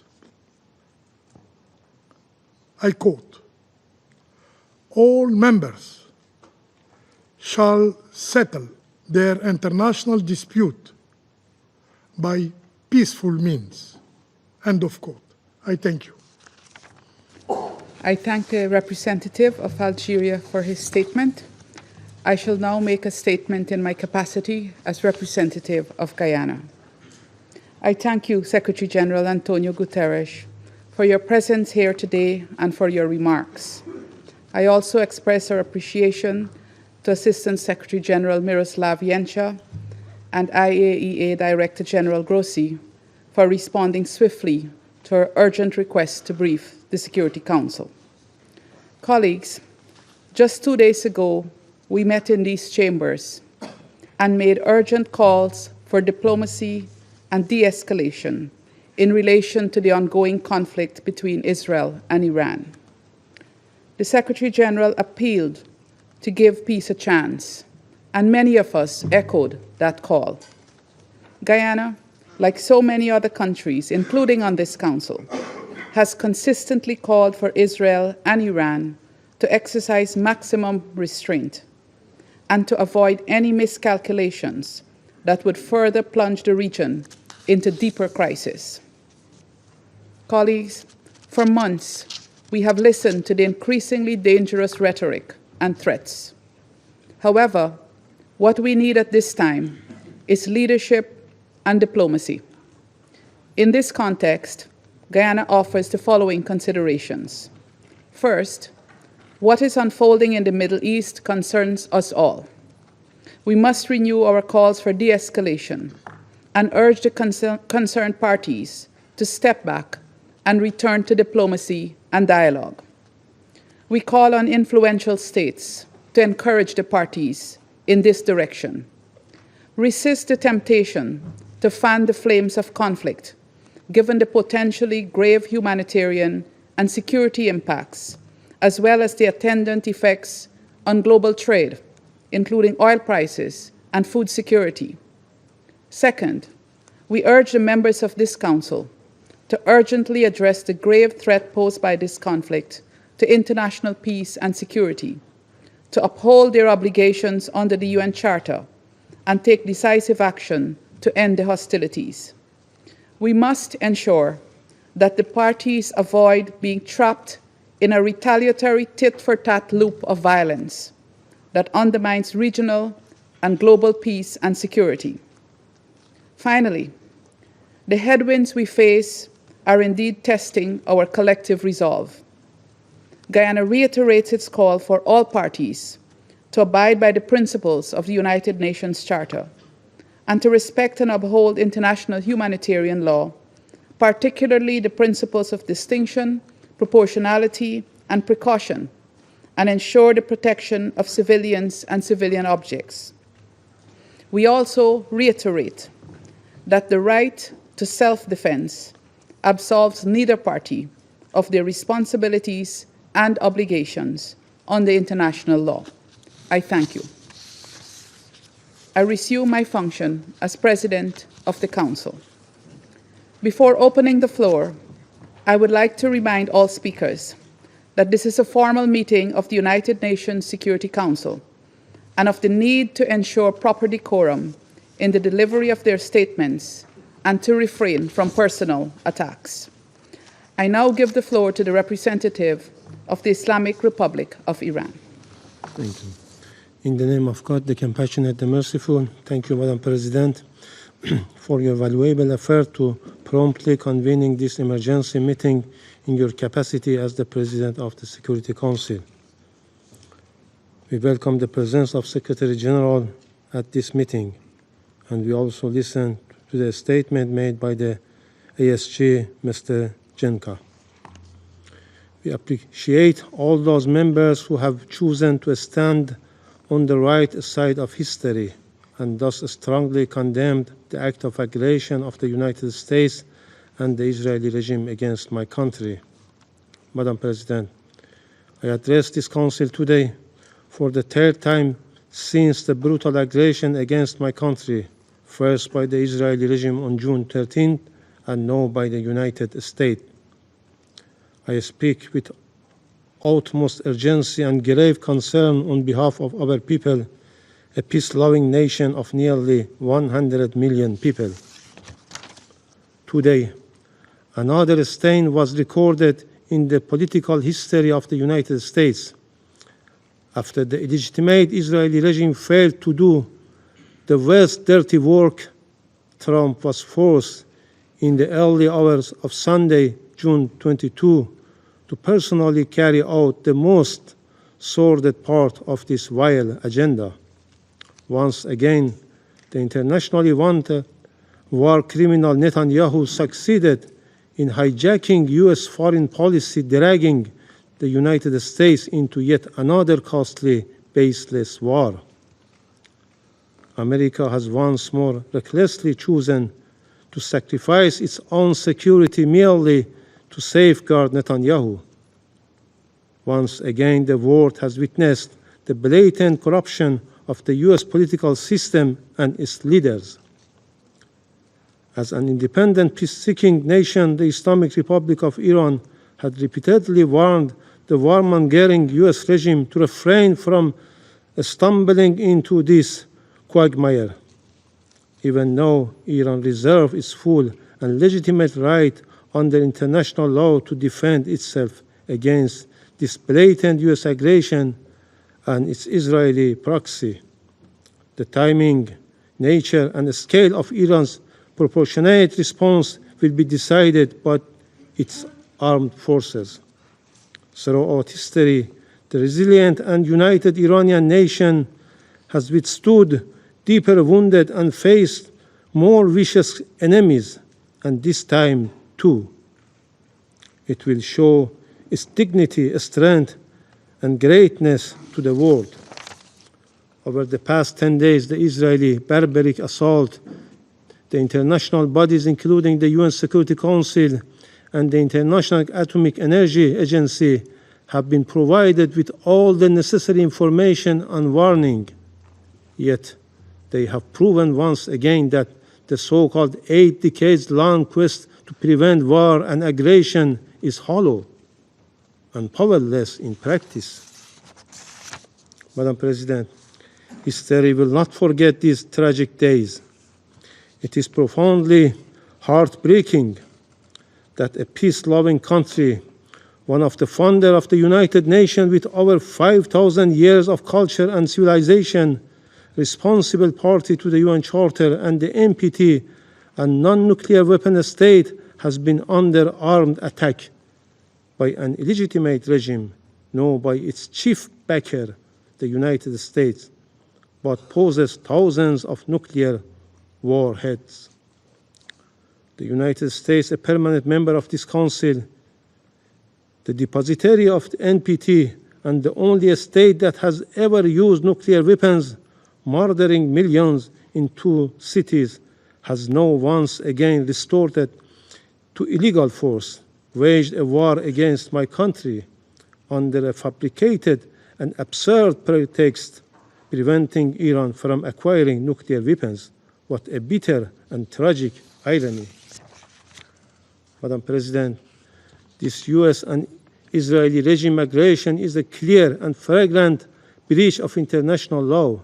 It breaches the preliminary norms of prohibition of aggression and the very fundamental principles enshrined in the UN Charter, namely Article 2.4, which categorically prohibits the threat or use of force against the sovereignty and territorial integrity of any member state.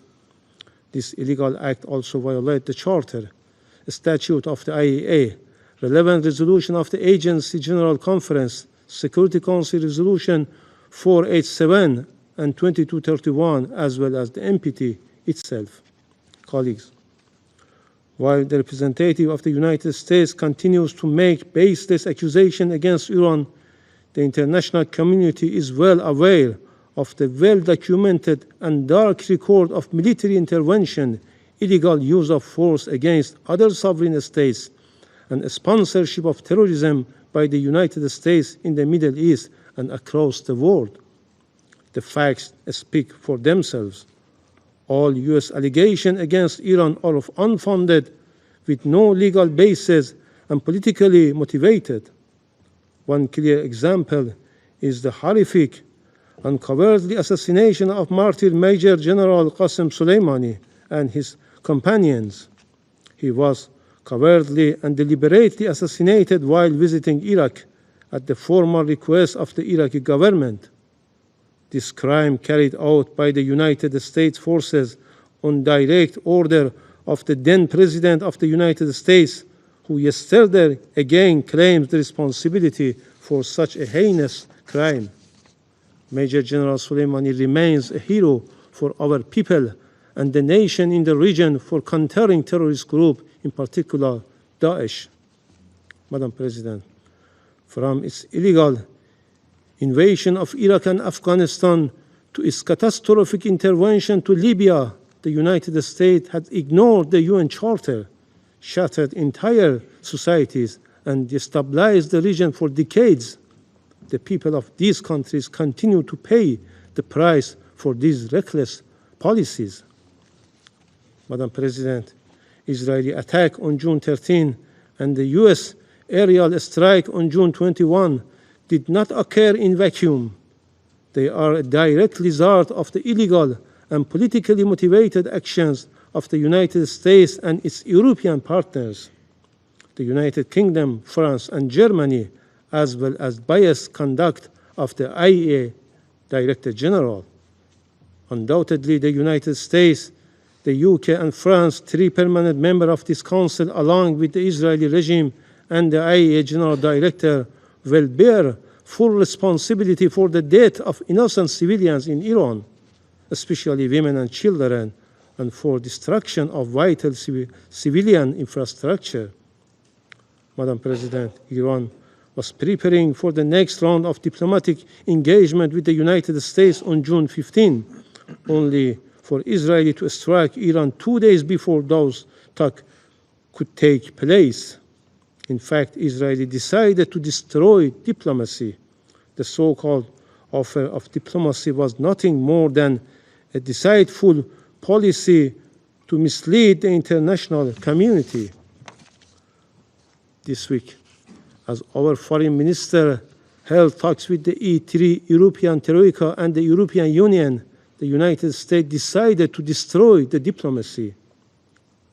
What conclusion can be drawn from this situation? From the perspective of Western countries, Iran must return to the negotiation table. But as Iran's foreign minister mentioned, how can Iran return to something it never left, let alone? Madam President, the pattern is evident. The NPT, a cornerstone of non-proliferation regime, has been manipulated into a political weapon. Instead of granting parties legitimate right to peaceful nuclear energy, it has been exploited as a pretext for aggression and unlawful action that jeopardize the supreme interest of my country. The selective double standards behavior of IAEA board and the Security Council turning a blind eye to Israeli past attack on Iraq's Osirak reactor.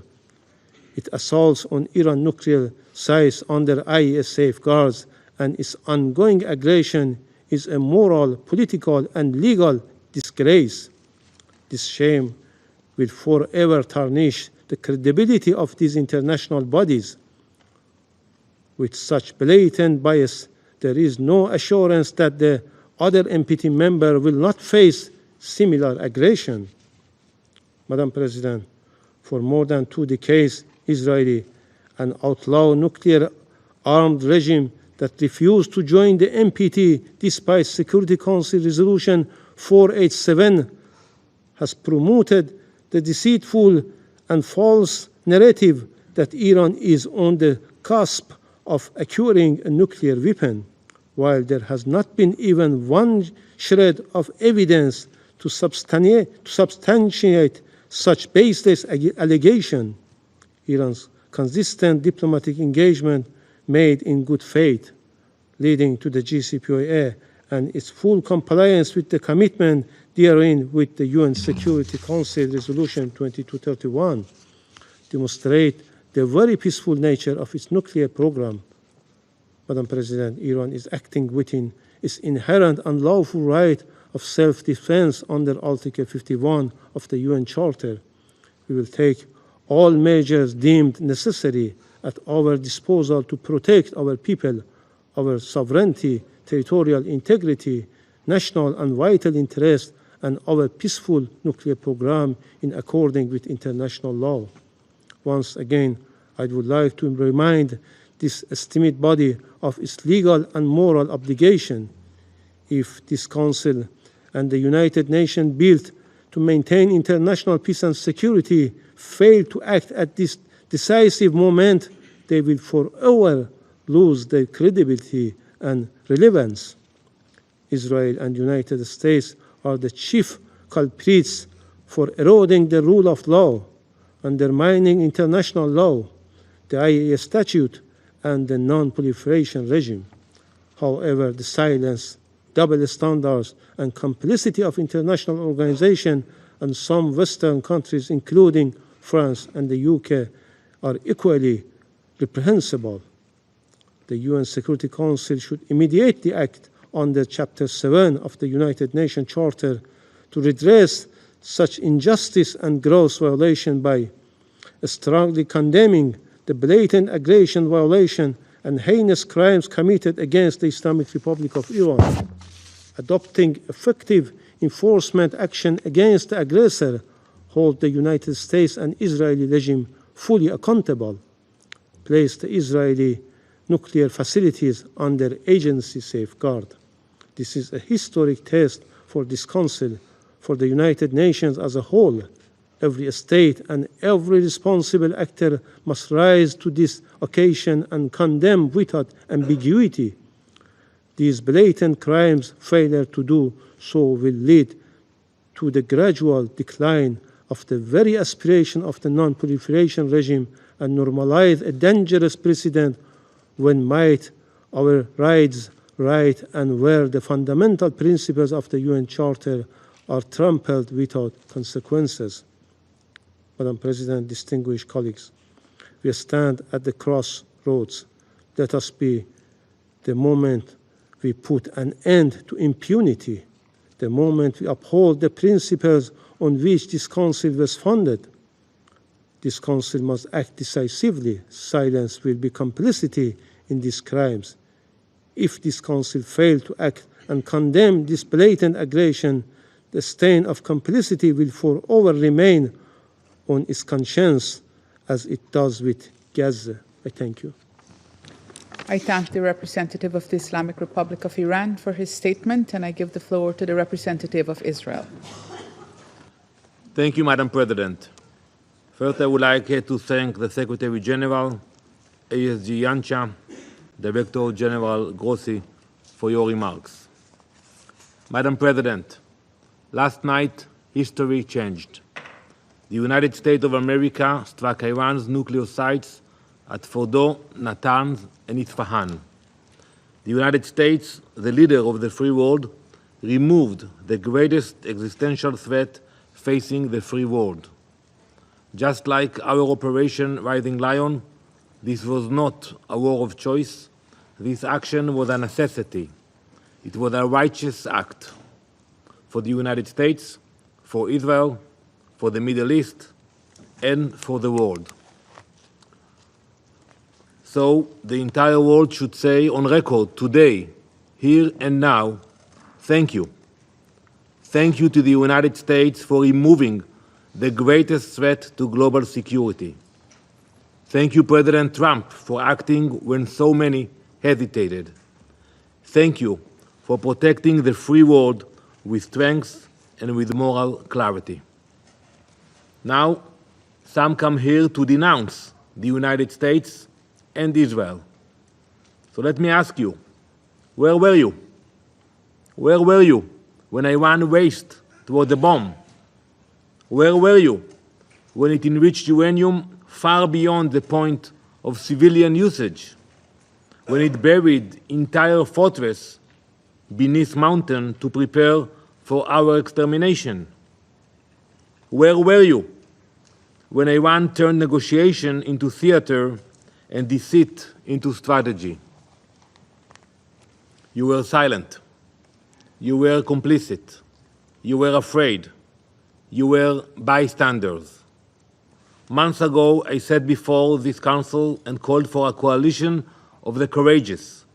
I called for a coalition with the moral clarity and strength to confront the greatest threat our world has seen since the Second World War. Last night, the leader of the free world acted with that courage. The United States acted, not just for itself, but for every nation that values freedom over radicalism. For every nation whose children deserve to grow up without the shadow of a nuclear disaster hanging over their heads. Now, the world must follow suit. Madam President, we have heard many calls for diplomacy today in this chamber. We have heard the Secretary General calls for de-escalation. You cannot ignore that diplomacy was tried over and over. The United States led that effort. Many nations here in this room engaged in diplomacy with determination and good faith. But the regime in Tehran had other plans. It used the negotiating table as camouflage, a delay tactic, a way to buy time while building missiles and enriching uranium. Iran negotiated agreements it never intended to keep. It made commitments it never honored. It answered deadlines with defiance and met oversight with obstruction.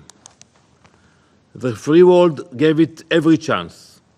We gave it months, we gave it years, we gave it every possible off-ramp. Iran would not move. So it had to be moved. The regime goal was never peaceful energy. Its goal was death and destruction. Its nuclear program was not a diplomatic puzzle. It was a loaded gun pointed at the heart of the international system and the stability of the world. To those who now fake concern and cry escalation, we say, this is what the last line of defense looks like, when every other line has failed. Make no mistake, the cost of inaction would have been catastrophic. A nuclear Iran would have been a death sentence just as much for you as it would have been for us. Madam President, while Iran fired rockets at synagogues, mosques, schools, and homes, the United States acted with precision, as does Israel. Israel's targets are not cities. They were not civilians. They were not homes or schools. They are ballistic missile launchers and nuclear sites. This is a moral difference between us and them. They seek chaos, we seek order.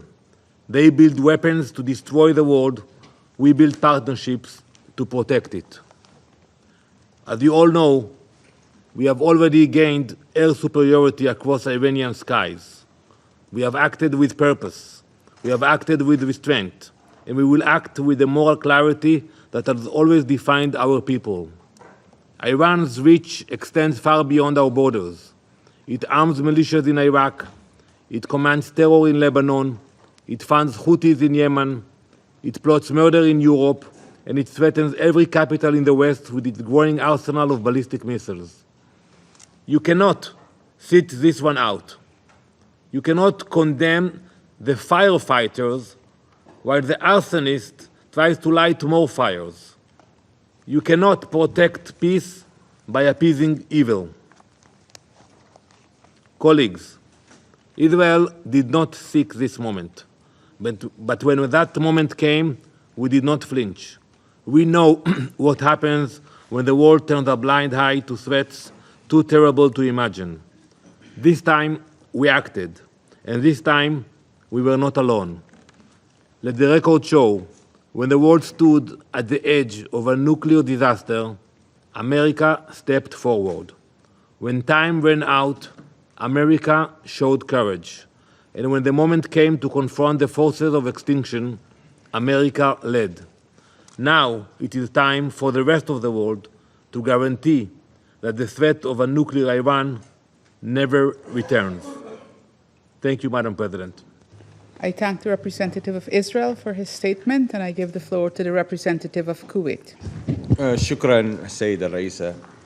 بداية اسمحي لي أن أتقدم لكم ولبلدكم الصديق بالشكر على سرعة الاستجابة للدعوة لهذا الاجتماع، وأشكر معالي الأمين العام على وجوده وعلى كلماته الصائبة في بداية هذه الجلسة.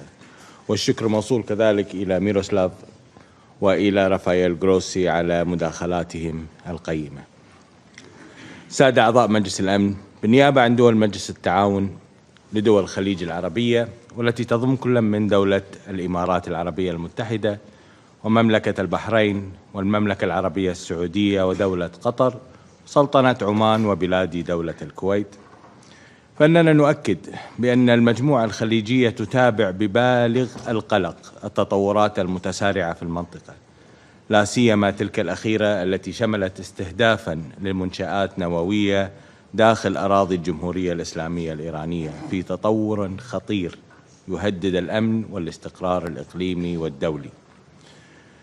كما وتحذر دول المجلس من تداعيات استمرار هذا التصعيد الذي قد يقود إلى مزيد من التوتر ويفاقم المخاطر التي تواجه أمن المنطقة وشعوبها، وتدعو إلى الوقف الفوري للأعمال العسكرية وممارسة أقصى درجات ضبط النفس وتجنب كل ما من شأنه توسيع دائرة الصراع، مع التأكيد على أن الحوار والسبل الدبلوماسية هي الطريقة الأمثل لمعالجة الخلافات والوصول إلى حلول سلمية.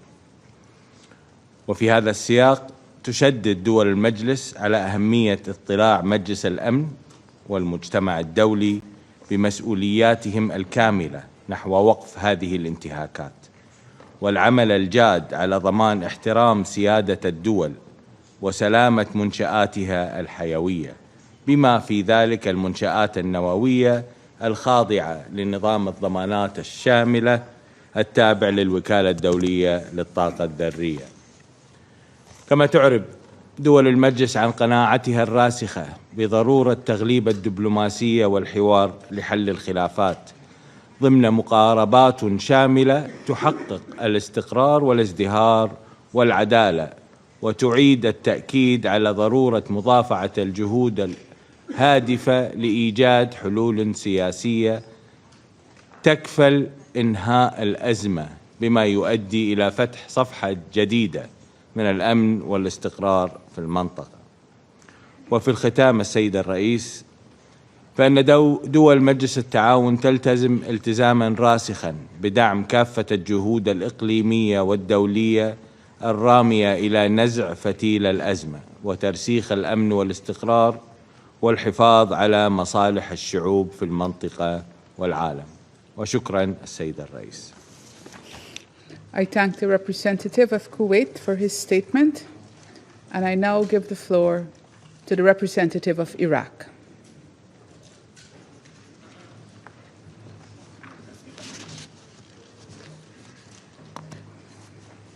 شكرا السيد الرئيس، ونثمن جهودكم